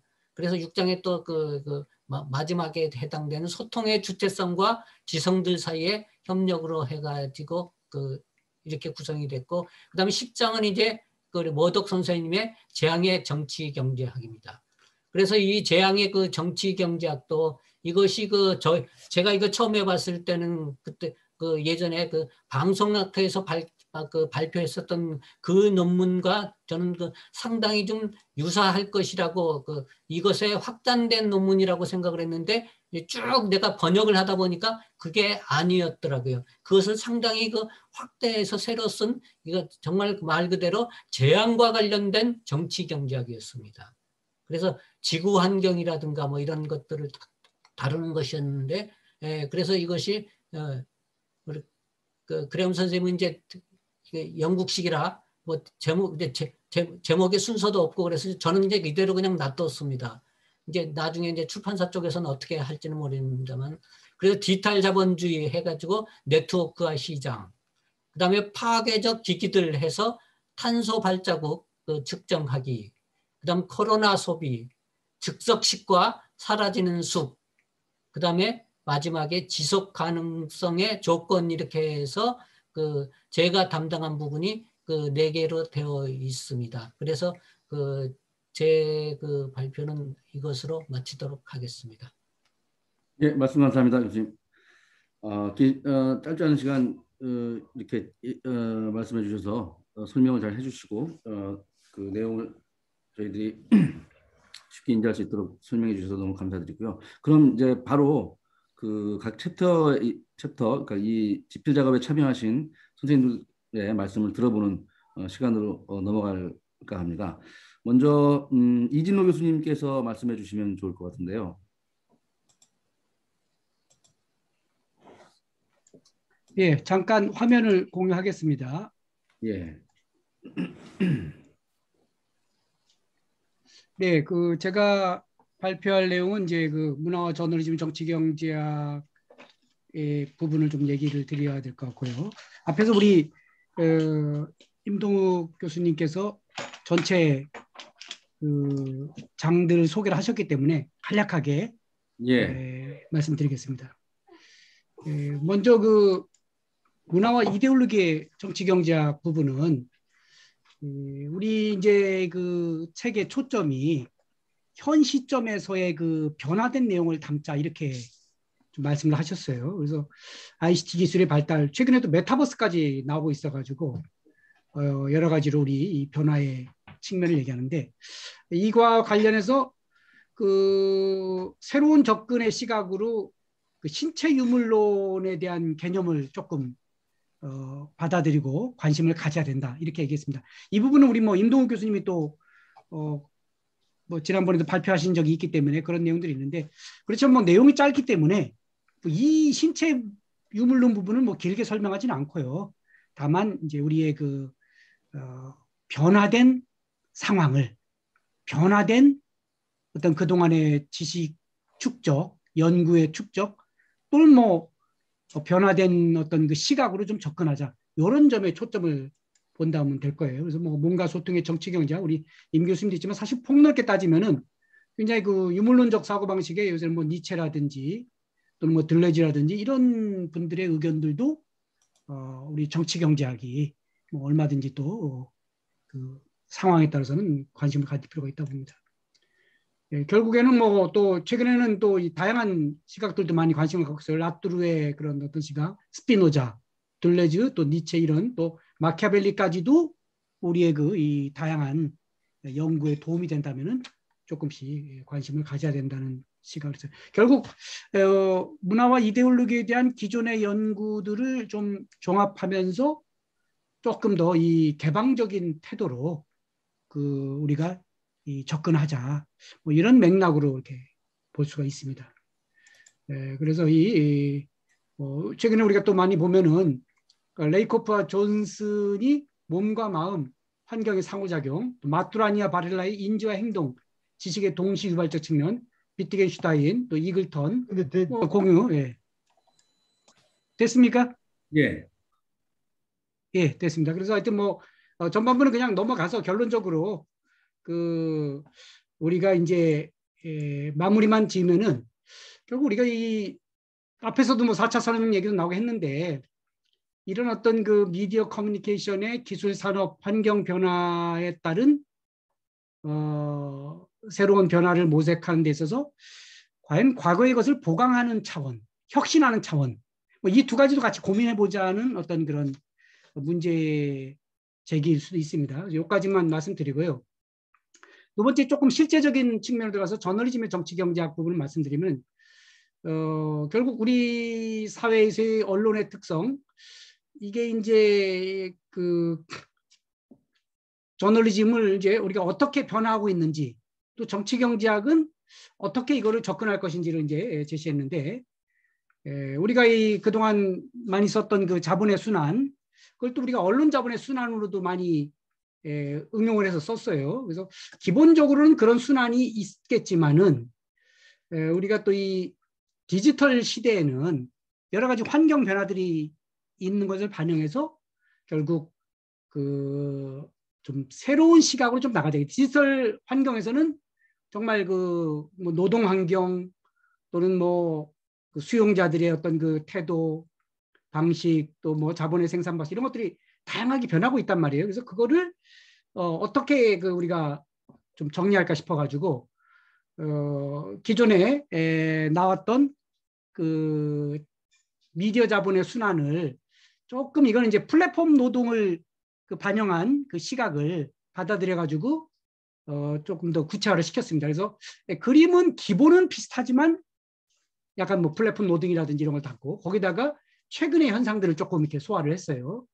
그래서 우리가 구체적으로 요즘에는 노동에서는 플랫폼 노동이 있고 또 뉴스에도 우리 시민들의 댓글, 또 시민들 스스로가 그러니까 이 소셜 미디어로 뉴스를 전달하고 있잖아요. 뭐 이런 부분들도 약간 그 파생 상품, 파생 노동의 측면도 있다. 이런 측면들. 그리고 그에 따라 가지고 가장 큰 이제 수용자들의 시각들은 집단 지성과 집단 사고. 긍정적 측면도 있지만 또 부정적 측면이 많은 것들도 같이 있거든요. 그러면서 우리 이제 마지막에 시민들의 시각에서는 우리가 이제 결국에는 이 시민을 위한 미디어를 지향하는 게 커뮤니케이션을 지향하는 게 우리의 어떤 저널리즘의 목표다. 뭐 이런 부분들을 조금 해서 일단은 제시를 해봤습니다. 그래서 결론적으로 이제 말씀드리면 우리의 저널리즘 방향은 뭐 크게 여러 가지를 다 볼 수 있지만 뭐 세 가지를 좀 좁혀서 본다면 먼저 언론인들은 그 이 상황에서 어떤 역할을 해야 되느냐, 수용자 또 시민의 입장 또 언론 자본의 문제점과 방향성 이런 것들을 우리가 이제 기존의 연구도 있지만 그걸 정치경제학적으로 현 시점에서 새롭게 한번 수용을 해보자는 거고요. 마지막으로 뭐 그 몇 가지만 말씀드리고 그 좀 간략하게 논문을 소개하면은 먼저 언론인들 기자 측면에서는 상당히 현재 열악한 위상이 있거든요. 최근에 또 나온 뉴스에 따르면은 이 브렉시트 영국이 EU에서 탈퇴하듯이 기렉시트 현상이 요즘 뉴스에서 나오고 있습니다. 이 기자들이 5년차, 10년차 이 전후로 해가지고 기자 세계에서 엑시트 해버리는 거죠. 뭐 우리가 또 예측도 했지만은 또 현실도 이렇게 또 따라가고 있어요. 바로 이런 점에서 이 기자의 어떤 그 이 역할, 책임, 처우 이런 것들도 우리가 좀 함께 고민할 그런 것들도 과제가 있다고 봅니다. 왜냐하면은 우리 수용자들이 댓글이라든지 뉴스 전달을 하고 싶어도 기자만큼 전문성을 띠지는 못한단 말이에요. 기자하고 함께 어울리는 하나의 어떤 역할이지 수용자들이 기자를 100% 대체한다는 것은 그건 또 쉽지 않은 측면이 있어요. 얻는 것도 있지만 잃는 것도 또 많이 크기 때문이죠. 수용자 측면에서는 뉴스의 생산, 유통, 소비의 주체로서 기자에 준하는 그런 지식과 태도를 갖고 있고 또 그렇게 하고도 있습니다. 우리가 과거에 자동차 이 제한된 사람만이 직업적으로 운전했지만 지금은 모두가 다 자동차 운전을 할 수 있어요. 하지만 그럼에도 불구하고 또 직업적 운전사들도 역시 필요한 거죠. 그런 점에서 우리는 우리 한번 그 고민을 좀 해볼 필요성이 있다는 것들.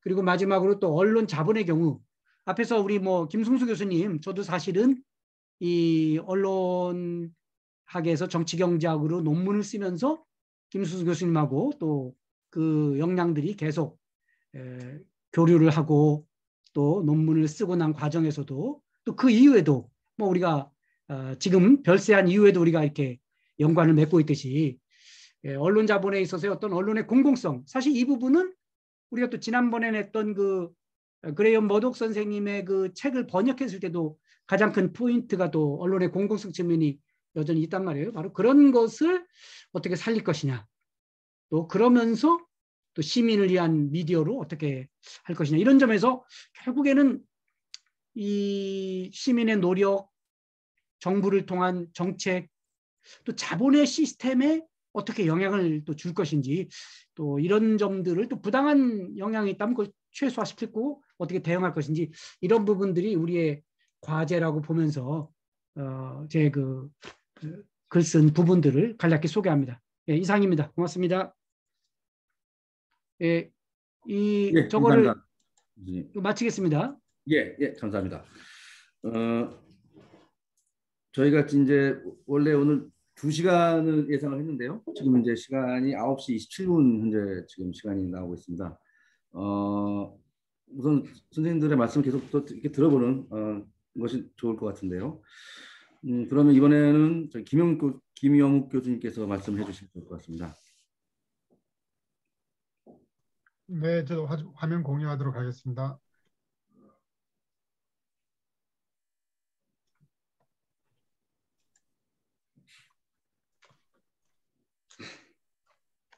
시간이 많이 늦어지는 것 같아서 저도 뭐 준비 한 10분 하라고 제가 들어가지고 10분 정도 준비했는데 그냥 한 5분 정도 끝낼 수 있도록 그렇게 해보겠습니다.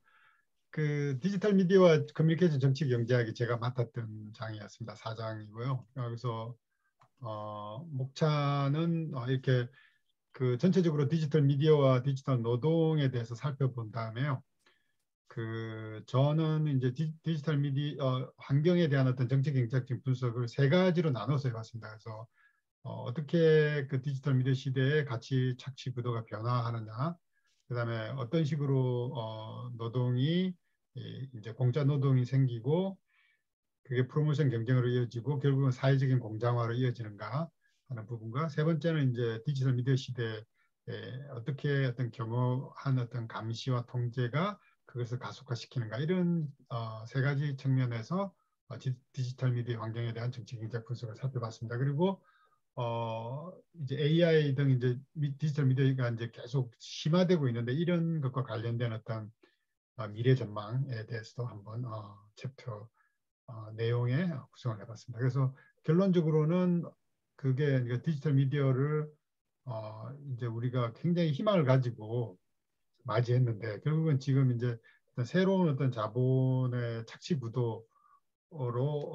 이렇게 귀속되는 것에 대한 어떤 우려에 어떻게 우리가 대처할 것인가, 어떻게 인터넷이라는 공유지를 다시 회복할 것인가에 대한 어떤 접근 방법에 대해서 이야기를 해봤습니다. 그래서 저는 기본적인 그 생각은 이렇습니다. 그러니까 이 생산력, 그러니까 디지털이라는 생산력이 이제 발전을 해왔고 변화를 했는데 실제로는 생산 관계는 전혀 변하지 않았기 때문에 이 뭐라 그럴까, 생산력하고 생산 관계가 굉장히 적대적인 대립하는 이 어떤 환경, 이게 디지털 기술의 어떤 정치 경제학의 요체라고 저는 봤고요.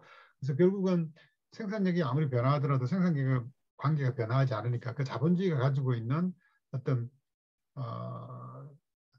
구도가 변화한 건 하나도 없기 때문에 그냥 새로운 착취가 만들어지고 어떤 새로운 형태의 어떤 착취가 옛날의 어떤 옷들을 입게 되는 어떤 그런 상황으로 가는 게 아닌가. 그래서 저는 기술 자체하고 디지털 기술이라는 기술 자체하고 자본주의 기술이라는 어떤 개념하고 이렇게 변정법적으로 대립하고 있다. 그러니까 아무리 기술이 발달하더라도 자본주의의 어떤 그 프레임에서 벗어나지 못하는 상황이 지금 현재의 상황이고, 그럼 결국은 우리가 이 상황을 타개할 수 있는 방법은 다시 원래의 자본주의에 대한 어떤 계급투쟁으로 돌아가서 현재의 상황도 계급투쟁이 일어나야만이 이 상황을 똑바로 보고 고칠 수 있지 않을까, 이런 생각을 해봤습니다.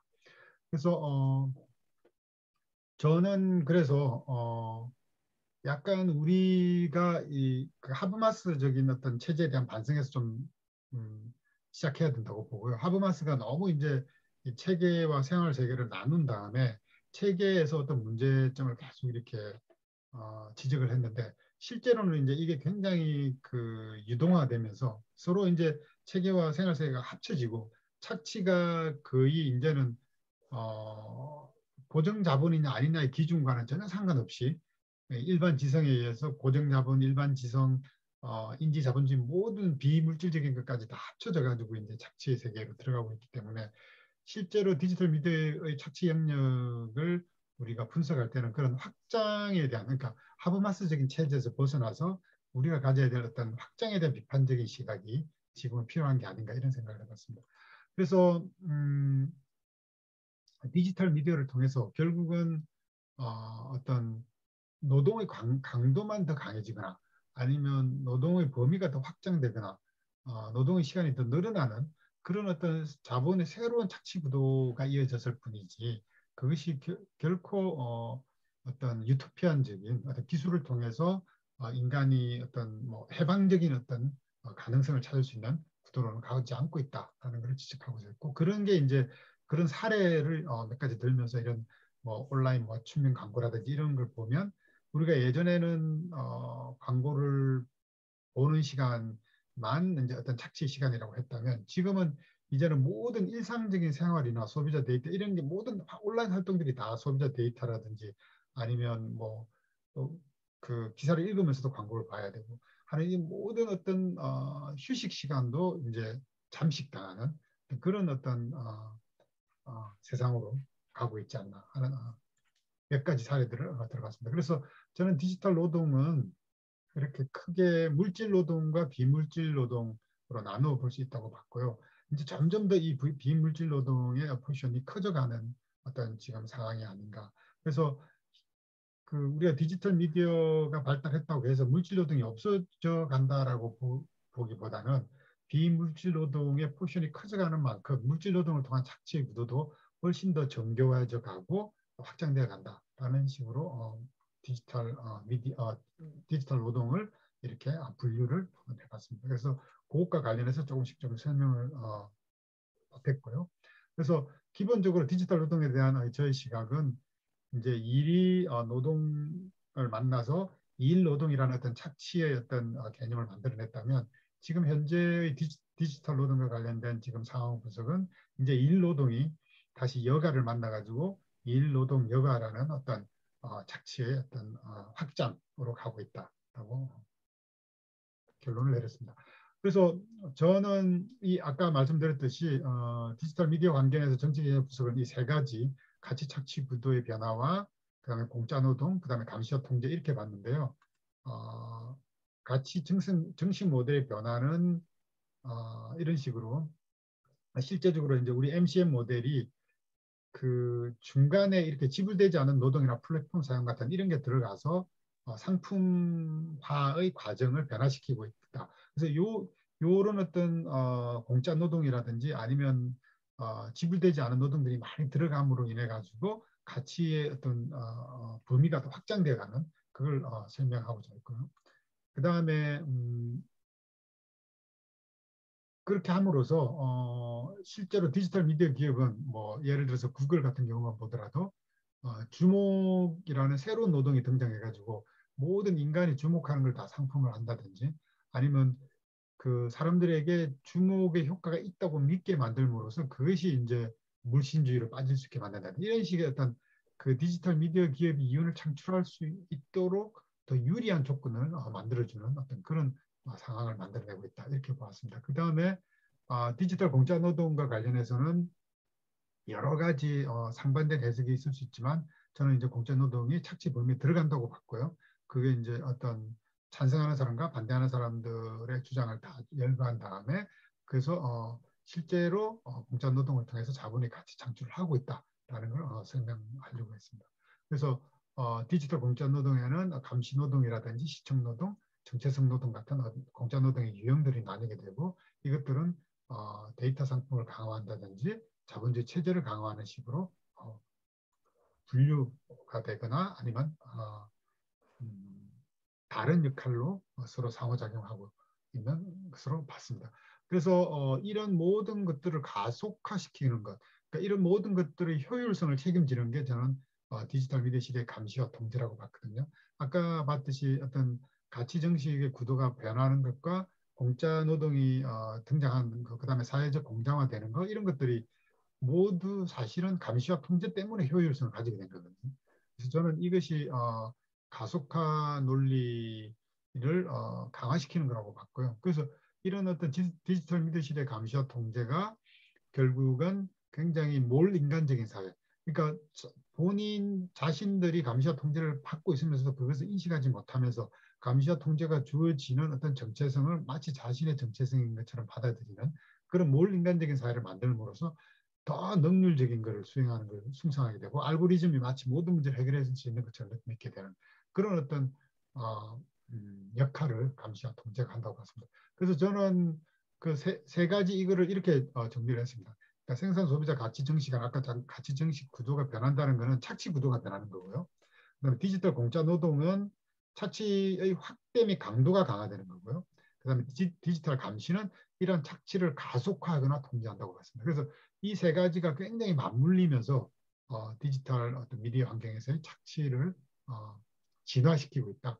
이렇게 봤습니다. 그다음에 AI 기술은 AI와 관련해서는 어떻게 해서 이제 디지털 미디어 기술이 심화되고 이게 자본주의 위기를 불러온다는 보편적인 시각과는 다르게 그게 발전해 나가서 결국은 인간 노동을 착취하는 데 기여하게 되는가에 대해서 더 설명을 좀 했습니다. 물론 이제 그룬트리스의 요강에 나온 말들을 바탕으로 해서 그 논리는 제가 한번 세워봤습니다. 그래서 결론적으로 저는 이런 공유지 상실에 맞서기 위해서 여러 가지 민주주의 시민운동이 일어나야 된다고 보는데 그 기반은 계급투쟁이라고 봤고요. 그거를 기술력이 변했기 때문에, 생산력이 변했기 때문에 마치 우리가 생산 양식이 변한 것처럼 착각하고 있는데, 결국은 계급투쟁을 하지 않으면 어떠한 어떤 그 감시나 착취로부터 벗어날 수 없다라는 것을 챕터에서 이야기하고 있습니다. 근데 이제 최근에 이루어지는 기본소득 논의 같은 거는 굉장히 저는 좀 조심스럽게 봤고요. 그렇다고 이제 보상을 하는 거, 월급을 준다, 그러니까 노동에 대해서 모든 어떤 노동에 대해서 비물질 노동에 대해서 보상을 하는 것도 저는 좀 마땅치 않은 측면이 있는 것 같고요. 근데 기본소득은 기본적으로 이렇게 죽어가는 불을 이렇게 다시 살리는 것 같다는 느낌을 많이 받았어요. 그러니까 지금은 계급 투쟁이 일어나려면 좀 더 계급이 심화돼야 되는데, 왠지 자본가들이 이 기본소득을 주면서 마치 이렇게 그 혁명의 불씨를 끄트리려고 한다는 그런 느낌을 많이 받아서 굉장히 조심스러운 접근이 필요하다는 느낌을 받았고요. 저는 그 온라인 이용자 노조 같은 게 더, 그러니까 클릭티비즘 같은 거, 그러니까 클릭을 통해서 좀 힘을 얻어가지고 그 어떤 계급 투쟁의 어떤 기반으로 사용하는 거, 이런 게 지금 현재 상황에서 굉장히 필요한 조치가 아닐까, 그런 생각을 해봤습니다. 이상으로 제 발표를 마치겠습니다. 네, 김 교수님 말씀 감사합니다. 이진로 교수님과 좀 뭐랄까, 이진로 교수님께서 말씀하신 내용과 이제 그 굉장히 뭐랄까 중요한 부분들이 있는 것 같은데요. 특히나 이제 그 자본의 가치 증식 과정에서 자본의 가치 증식 과정의 그 도식, 그 과학적 도식에 대해서 이제 이진로 교수님께서는 뉴스 상품과 관련된 정신적인 측면의 어떤 관념적인 성격들이 어떻게 자본 재생산, 가치 재생산에 영향을 끼칠 수 있을지 설명해 주신 것 같고요. 또 김영욱 교수님께서는 디지털 미디어의 그런 영향력이 또 새로운 어떤 가치 증식의 측면에서 어떤 요소가 어떻게 새로 등장하거나 또는 변형되는지, 그런 부분에 대해서 시도해 주신 부분을 굉장히 감명 깊게 들었습니다. 예, 제 설명보다는 우선 또 저희가 시간이 그렇게 많지는 않기 때문에 다른 두 분의 선생님 말씀을 더 들어보는 걸로 하겠습니다. 최영영 교수님께서 먼저 이번에 또 말씀해 주시면 좋을 것 같습니다.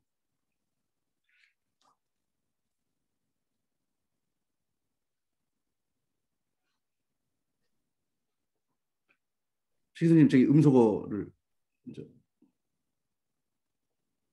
네, 저는 좀 빠르게 하겠습니다. 이거 역시 저희도 작업, 아까 임 교수님 말씀해 주신 것처럼 긴 시간 동안 작업을 하고 또 저자 선생님들의 생각을 한 권으로 엮어내는 게 예, 참 쉽지가 않은데요.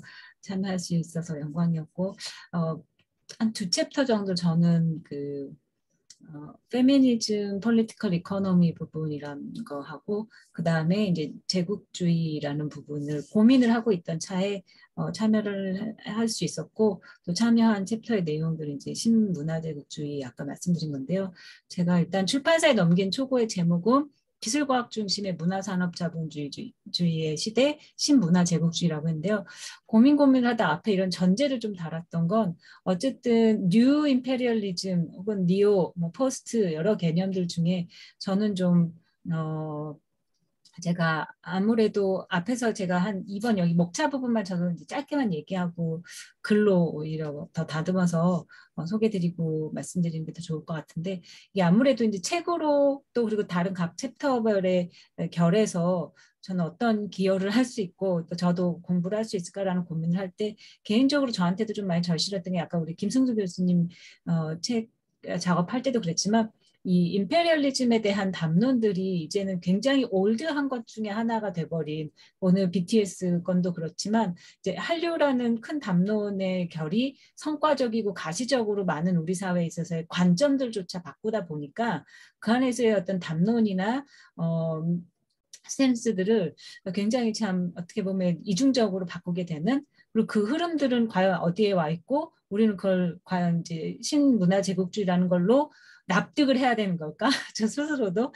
왜냐하면 제가 90년대 중후반이나 혹은 뭐 2000년대에 썼던 흔히 말하는 이제 문화제국주의 저 리뷰를 하면서 우리 임동욱 교수님이나 김승수 교수님이 써주셨던 남기셨던 논문들이 너무 도움이 됐는데요. 그리고 특히나 임 교수님께서는 워낙 그 관련한 유사 연구들의 리터처 리뷰들을 꼼꼼하게 다 분석을 해주셔서 더 이상 뭐 더 첨언하기가 어려울 정도로. 근데 제가 그냥 그 후학으로서도 궁금했던 건 아까 기술과학 중심의 문화산업 자본주의라고 말씀드렸던 것처럼 언젠가부터는 이런 문화산업, 문화자본에 대한 결에 대한 논의가 문화연구주의자들이 얘기하는 비판주의적 관점 정도 혹은 그거 아니면 거기에 대항한 정말 친기술적이고 친산업 자본주의적인 관점에서의 더 이상의 이견이 아닌 양적인 연구들의 방향들 그다음에 정치경제학이라는 차원에서 어떻게 우리가 이걸 논의해야 될지 저는 너무 궁금했고요. 그리고 아까 한동숙 교수님 얘기해 주셨던 그 사적 유물론이라고 하는 부분들이 그런 것 같아요. 아주 부끄럽긴 한데 공부도 약간 이렇게 좀 장마처럼 묵혀야지 안 보이던 것들이나 아니면 그때 그렇게 봐도 모르겠거나 아니면 그 깊이를 다 모르겠던 것들이 계속 보고 곱씹고 시간이 좀 지나면 그 뜻이야. 저는 저한테 대한 솔직히 개인적인 미션 중에 하나였었어요. 왜냐하면 그냥 제가 임페리얼리즘을 모르는 건 아닌데 왜 그때 그렇게 많은 치열하게 했던 그 당대 고민들에 터칭이 안 되는 것들이 좀 있었거든요. 그래서 그런 어떤 과정이고 아마 출판사 마지막 인쇄할 때까지 계속 이렇게 좀 다듬지 않을까 싶은데요. 큰 틀에서 목차는 그래서 저한테 던지는 질문으로 왜 이제 제가 그 니오 임페리얼리즘이라는 담론으로 그냥 딱 데피니션이 아니라 이런 일련의 어떤 임페리얼리즘에 대한 담론들로 엮을 수 있는 것들을 저는 왜 그렇게 생각하는지에 대한 화두를 던졌고요. 그 다음에 목차로 가면 그 다음에 신문화 제국주의의 주요 담론들 중에 저는 굵직하게 이제 아까 기술과학 중심의 사회라고 해서 이렇게 좀 세 개로 묶어서 그 특징을 봤는데 하나는 이제 고전적이긴 하지만 문화 종속 여전히 끝나지 않은 우리 안에 있는 문화 종속에 대한 컴플렉스도 있기 때문에 그런 종속 독립 혹은 또 문화 역능에 대한 역기능에 대한 어떤 불균형이라고 표현을 했는데 이런 논의들 하나 정리해봤고 그다음 이제 미국의 세계화라고 하는 여전히 우리가 이제 그 문화 제국주의를 논할 때 있어서의 미국식 아메리카나이제이션 돼 있거나 맥도날드이제이션 됐거나 그리고 그 흐름 안에서의 벗어나지 못하고 있는 영역들 우리 사회에서 미국보다 더 스타벅스 산업이 잘 되고 있는 나라가 없는 이 아이러니한 어쨌든 그 다음에 이제 초국적 자본과 노동의 양극화라고 했는데 이게 바로 기술과학 중심의 아까 우리 앞선 선생님들께서도 계속 이제 노동이나 생산 양식에 있어서의 노동자들을 이야기했지만 이미 이제 저도 이제 초국적 이런 기술과학 중심으로의 플랫폼 사업자들이 갖고 있는 초국적 자본과 노동의 양극화가 어떻게까지 왔는지 그렇다면 이런 것들을 신문화제국주의에 대한 비판과 대안으로 어떻게 볼 수 있는지 했고요. 그러다 보니까는 리터레처 리뷰를 보는 부분에 있어서 앞부분은 쭉 했고 저는 그 많은 선생님들도 코멘트를 해주셔서 그랬는데 하나 제가 좀 말씀드릴 건 여기 부분부터 좀 보고 싶었었어요. 그러니까 90년대 아까 그 초기 젊은 청년 김승수 교수님을 얘기해 주셔서 사실 그때 거 페이퍼를 많이 못 봐서 너무 아쉬워요. 다 찾거나 볼 수 없어서 너무 아쉬워서 혹시라도 한성숙 교수님 나가셨나요? 계시면 뭐 임 교수님도 그렇고 이런 습작에 많은 젊었을 때 그 치열하게 민주화 이후에 혹은 막 세계화 물결이 미국식의 헐리우드 문화 개방이 되면서 경험했던 당대에 고민했던 젊은 지식인들의 글들도 좀 많이 보고 싶어요. 선배님들을. 왜냐면은 저희 때부터는 너무 호시절해서 그냥 당연하게 미국식 문화들을 많이 받아들이고 그 또 다른 관점에서 있었기 때문에 또 강준만 선생님 쓰시면서 했던 어떤 민족주의적인 차원에서 굉장히 날카롭게 비판했던 제국주의, 문화제국주의, 그래서 역사학이나 사회학이나 관련 분야에서의 그 문화제국주의에 대한 논의가 엄청 활발했고 많았는데 이제 20세기가 끝나고 나면서부터는 거의 확 줄어들어 버리게 되는 그런 현상의 지점에서 어떻게 김승 교수님, 임규성 교수님 하셨던 논의들은 과연 이것들을 저는 이제 신문화제국주의 담론으로 부르려고 하는 근거에서 어떤 부분을 좀 얘기하고 싶은지 이렇게 해서 좀 마무리를 해봤습니다. 예, 이제 스타입니다.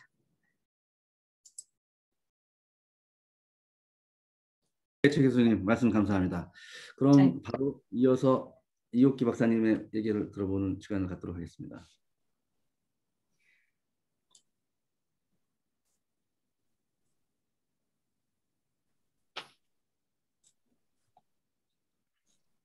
네. 저는 9장 뉴미디어와 공간의 정치 경제학 분야를 담당을 하게 되었는데요. 고민의 시간을 통해서 이론에 대한 어떤 그 결핍을 채울 수 있는 그런 시간과 기회를 주셔서 저술 교수님 모두에게 감사를 드리겠습니다.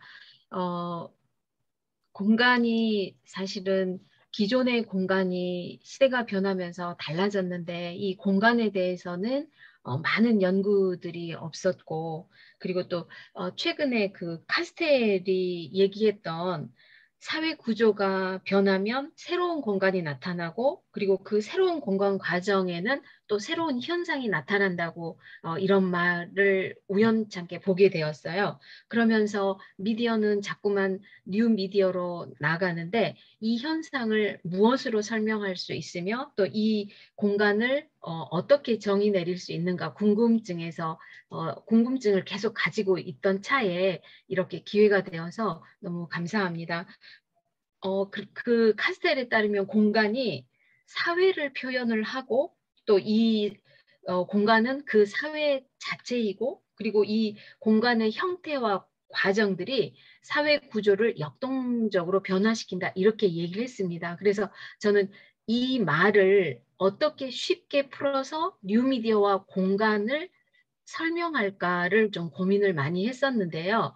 그러한 이제 고민들을 커뮤니케이션 관점 또 정치 경제학적 관점에서 이론적으로 좀 설명을 하고 또 주요 연구자들은 어떤 분이 있는지 핵심만 좀 정리를 하는 방향으로 책을 저술을 하였고요.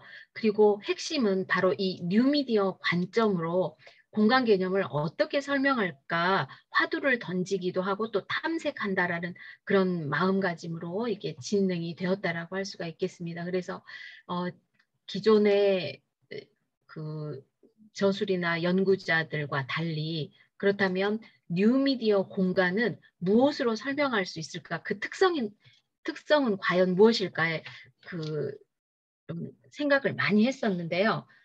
첫째는 역시 미디어 관점이기 때문에 원근법이 가져다 주었던 공간의 개념의 변화가 사회 변화까지 연결되었던 이것에서부터 시작해야겠다라고 생각을 했습니다. 그러면서 원근법이 오랫동안 사회 공간을 설명을 했다면 최근 들어서는 디지털 공간들이 등장을 했는데 디지털 공간은 레이어라는 그러니까 한 차원이 아니라 계속 겹치는 층위 구조를 가진 이런 공간이 형성이 되었는데 이것은 탈원근법적인 현상으로 설명할 수 있다라고 저술을 하였고요. 특히 이제 미디어들이 발전해 나가면서 3차원 공간을 넘어서는 전방위적인 공간, 예를 들면 드론이라든가 이런 시각들을 통해서도 새로이 형성된 공간들이 있었기 때문에 이 전방위적인 시각이 가지고 오는 공간, 그리고 디지털 미디어가 가지고 오는 사이버 스페이스 공간, 메타버스를 중심으로 한 이러한 공간, 이런 거에 대한 사례를 좀 다루었고요. 그러면서 그렇다면 이 뉴미디어와 이 공간을 과연 정치 경제학적으로 어떻게 설명을 하고 그 미래는 어떻게 전망할 수 있을까, 이것을 결론처럼 마지막에 제시를 하면서 저는 화두도 되고, 그리고 현상을 이론과 정치 경제학과 결합해서 어떻게 설명해서 이 현상을 얘기할 수 있을까, 뉴미디어 공간을 어떻게 현상으로 설명할 수 있을까, 이걸 고민을 했는데 그 고민들을 조금 담았다라고 할 수가 있겠습니다. 저는 이 책을 통해서 정치 경제학에 대한 이론적 결핍이 좀 해소가 되는 그런 좋은 그 기회가 되었기 때문에 다시 한번 감사 말씀드리겠습니다. 예. 네, 제 책은 이렇게 목차 예, 예, 나와 있는 것처럼 이렇게 진행이 되었습니다. 예. 예, 감사합니다. 네, 네, 예, 그 최용진 교수님과 이옥기 교수님의 말씀을 들어보면은 뭐랄까요, 신문화제국주의와 그리고 뉴미디어 이 공간이 이런 부분들은 어떤 콘텐츠 산업과 연결이 좀 많이 되는 것 같습니다. 콘텐츠 산업 또는 문화 산업과 연결이 많이 되는 그런 지점인 것 같은데요. 예, 말씀 너무 고맙게 잘 들었고요. 그 한동석 교수님 그리고 또 지금 참여하고 계신 신미선 교수님께서도 여기 저희 GPL에 대해서 한 말씀 해주시면 좋을 것 같습니다. 고생들 많이 하셨는데 그 한마디 하려고 하니까 괜히 불경스럽게 느껴져서 우선 고생하셨다는 말씀을 좀 드리고요. 저는 이 소위 말하는 4차 산업혁명을 우리가 그 정치경제학적으로 어떻게 접근할 것인가, 저는 4차 산업혁명의 기제들은, 로봇과 AI로 대표되는 기제들은 아까 제가 잠깐 말씀드렸지만은 인간의 정신적 노동, 정신적 어떤 생산수단과 지금까지 개발된 영적 생산수단과 물리적 생산수단을 완벽하게 대체해버린다는 그런 것이죠. 그리고 생산력의 수준을 고도로 올린다는 것인데, 이거는 무슨 의미가 있냐면은 인간의 노동력을 점점 상실하게 만든다는 것이죠. 노동력의 수준을 점점 낮춰버린다는 것이죠. 그래서 있으나 마나 노동력이 될 수도 있다. 근데 이거는 자본 축적의 당연한 결과일 수 있겠죠. 왜냐하면은 로봇과 AI로 대체했을 때는 무한한 착취가 가능하기 때문에, 그렇잖아요. 착취가 그렇기 때문에 자본은 당연히 그런 다이나믹스로 가게 되겠죠. 이론상 그렇다는 말씀입니다.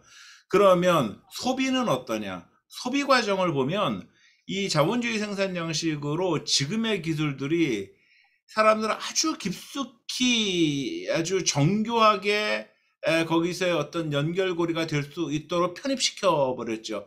흔히 말하는 빅데이터가 있고 알고리즘이 그렇고 우리의 소비 성향과 우리의 그 데이터들이 다 털려나가서, 그렇죠. 다 털려나가서 대량 생산 대량 소비가 아니죠. 이제는 그 포인트 투 포인트 커뮤니케이션을 통해서, 그런 마케팅을 통해서 그들의 잠재적인 욕구까지 다 끄집어내는 것 아닙니까? 그래서 극단적 소비 자본주의의 어떤 그런 모습들을 만들어내는 것이죠. 그 두 가지, 노동과 소비가 있는데, 노동력은 약화시키고 소비는 마지막 순간까지 소비를 시키려는 그런 방향으로 가고 있다는 거죠.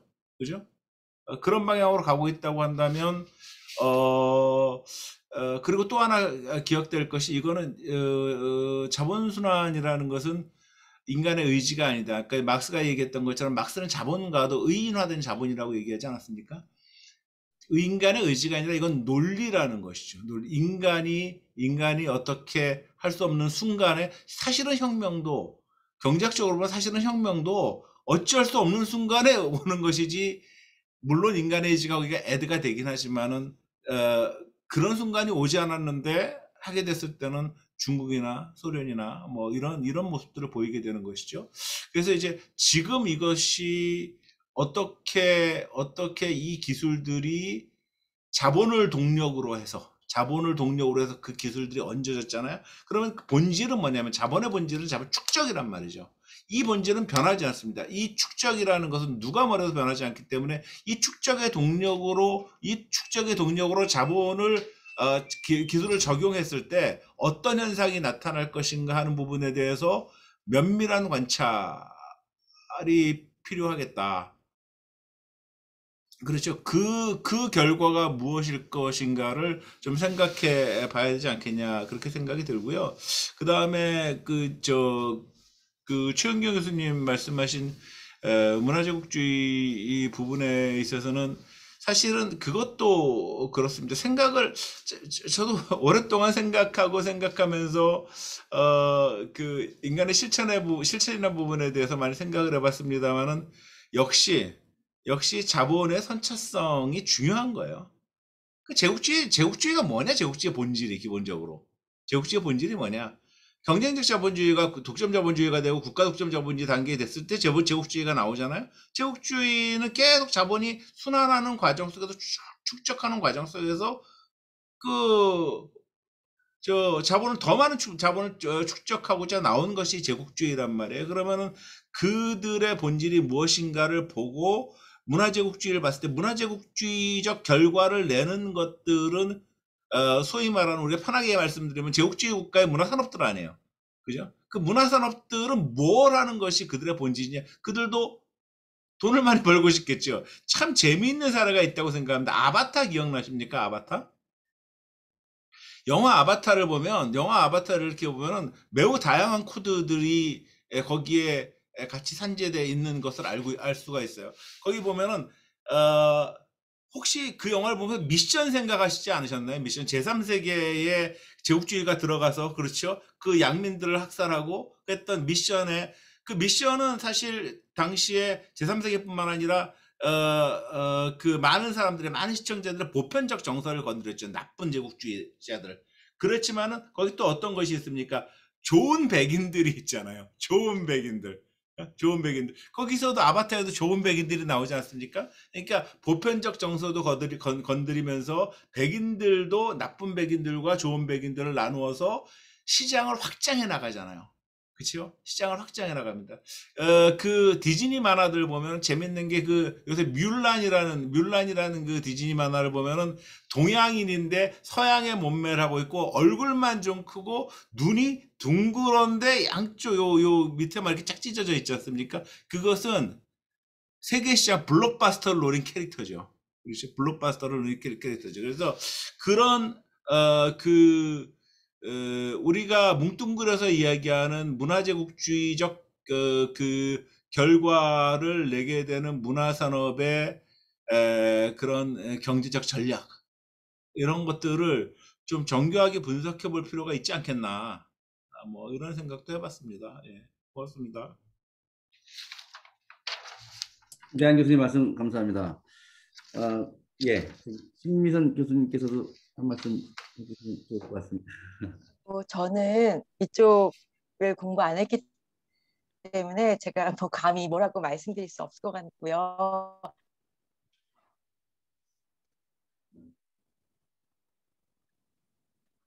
화면이 전체적으로 지금 최근에 화두가 나요. 네, 근데 그냥 두 가지만 말씀을 드리면, 이옥기 박사님이 쓰신 것 중에 뉴미디어라고 용어를 쓰셨는데, 요즘에는 우리가 뉴미디어라고 안 쓰는 것 같아요. 왜냐하면 뉴미디어는 옛날에 케이블 위성이 뉴미디어인데 지금은 올드 미디어가 됐잖아요. 그래서 이제는 디지털 미디어라는 용어를 쓰고 있어서 그 용어는 바꾸셔야지 될 것 같다는 생각이 좀 들었고요.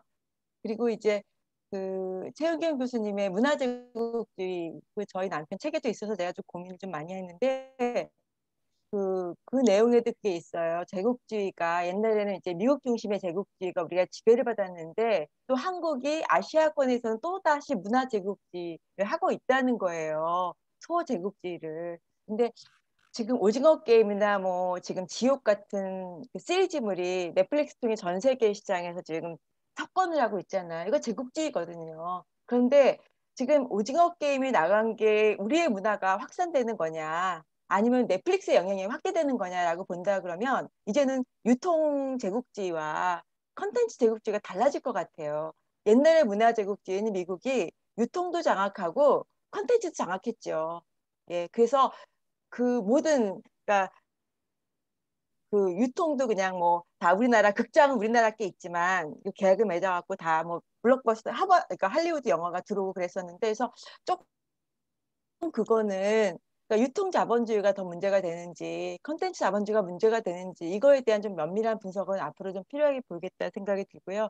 최근에 제가 조금 좀 이렇게 다시 생각해 보는 거는 뭐냐면 그 아담 스미스가 시장에 맡겨라라고 얘기했잖아요. 근데 우리는 이제 그것만 차용해서 어떤 규제가 들어갔을 때 시장을 역행한다라고 비판을 하고 있는데 이제 거기서 출발을 하거든요. 근데 전 요즘에 그 어떤 이론이 나온 그 컨텍스트를 좀 봐야 되겠다. 그러니까 아담 스미스가 시장에 맡겨라라고 했을 때는 그 중상주의 때문에 그 모든 경영 그 시장에 맡기는 게 맞다는 거예요. 근데 지금은 체급이 다른 애들이 경쟁을 하고 있거든요. 엄청나게 어른 애들과 초등학교 애들이 이제 경쟁하는 시장에서는 실은 우리가 그 막스도 마찬가지고 뭐 애담 스미스도 마찬가지로 우리가 그 시대에 공부했던 이런 이론들이 정말 현 시대에 딱 맞을 수 있는지에 대한 근본적인 고민은 필요하겠다.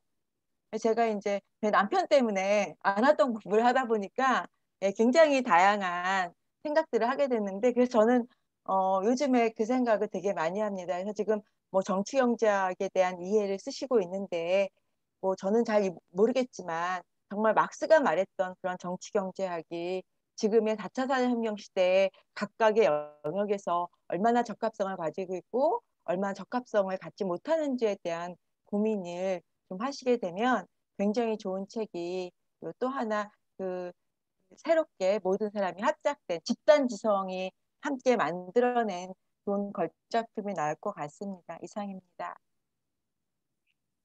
예, 김 교수님 말씀 감사드리고요. 감사드리고요. 예, 저희가 이제 예정했던 시간이 거의 다 됐습니다. 그래서 또 그 하실 말씀이 계신 선생님께서 임동 교수님 혹시 하실 말씀이 그러니까 말씀 있으실까요? 예. 아니 다른 선생님 예. 그러면은 하실 말씀은 다 하신 것 같진 않지만 시간이 너무 많이 됐고요. 또 늦은 시간까지 이렇게 좋은 말씀 들려주시고 또 글도 보여주시고 해서 너무 뜻깊은 시간이었던 것 같습니다. 그 발터 베냐민은 그런 말을 했습니다. 문화의 경제적 형성 과정이 아닌 문화 속에 있는 경제 표현이 제시되어야 한다. 다시 말해 문제는 아케이드의 모든 생활 현상이 발현되는 명백한 원형의 현상으로서의 경제적 과정을 파악하는 것이다. 이게 발터 베냐민이 한 얘기인데요. 그러니까 그 저희 커뮤니케이션 정치경제학은 상당히 뭐랄까 약간 이제 그 김승수 교수님의 유고집 관련돼서도 나왔던 얘기인데 사적 유물론 그러니까 유물론적 역사관 또는 유물론적 세계관을 굉장히 뭐랄까요 가장 중요한 토대로 삼고 있는 그런 과학이라고 생각이 듭니다. 특히나 이제 이 다른 어떤 사상가들 중에서도 무엇보다도 칼 막스의 사상 내지 이론에 많이 저희가 이제 기인하고 있는 것인데요. 칼 막스는 또 이런 얘기를 또 했습니다. 그러니까 인간은 생산하는 존재인데 그 물질을 생산한다. 그런데 물질과 동시에 관계도 생산한다는 말을 합니다. 자본론 3권인가요? 제가 정확히 지금 정확한 그 페이지 기억이 안 나는데 거기에 정확히 그런 워딩을 하고 있습니다. 그러면서 이런 말을 추구하는데요. 어떤 면에서는 물질 생산보다 관계 생산이 더 중요하다. 예, 그런 얘기를 합니다. 결국 이 관계 생산이라는 것은 커뮤니케이션 생산이라고 생각이 들고요. 결국은 우리가 주목하고 있는 우리의 주요 연구 대상인 커뮤니케이션이 칼 막스의 이론에 기반해서 전개될 수 있는 까닭이 여기에 있지 않나라는 생각이 듭니다. 예, 저도 사실 집회에 참여했지만 저는 사회이기 때문에 저의 얘기는 많이 못 드렸는데 책이 나오면은 거기에 이제 이런 관련된 내용을 제가 가능한 좀 독일의 사례를 들어서 설명을 좀 해놓았습니다. 예, 긴 시간 이렇게 고생해 주신 선생님들께 너무 감사의 말씀드리고요. 이것으로써 한국언론정보학회 2021년 가을철 학술대회 커뮤니케이션 정치경제연구회 세션을 마치도록 하겠습니다. 오랫동안 말씀해 주시고 경청해 주시고 또 진행해 주신 여러 선생님들께 다시 한번 감사의 말씀 드립니다.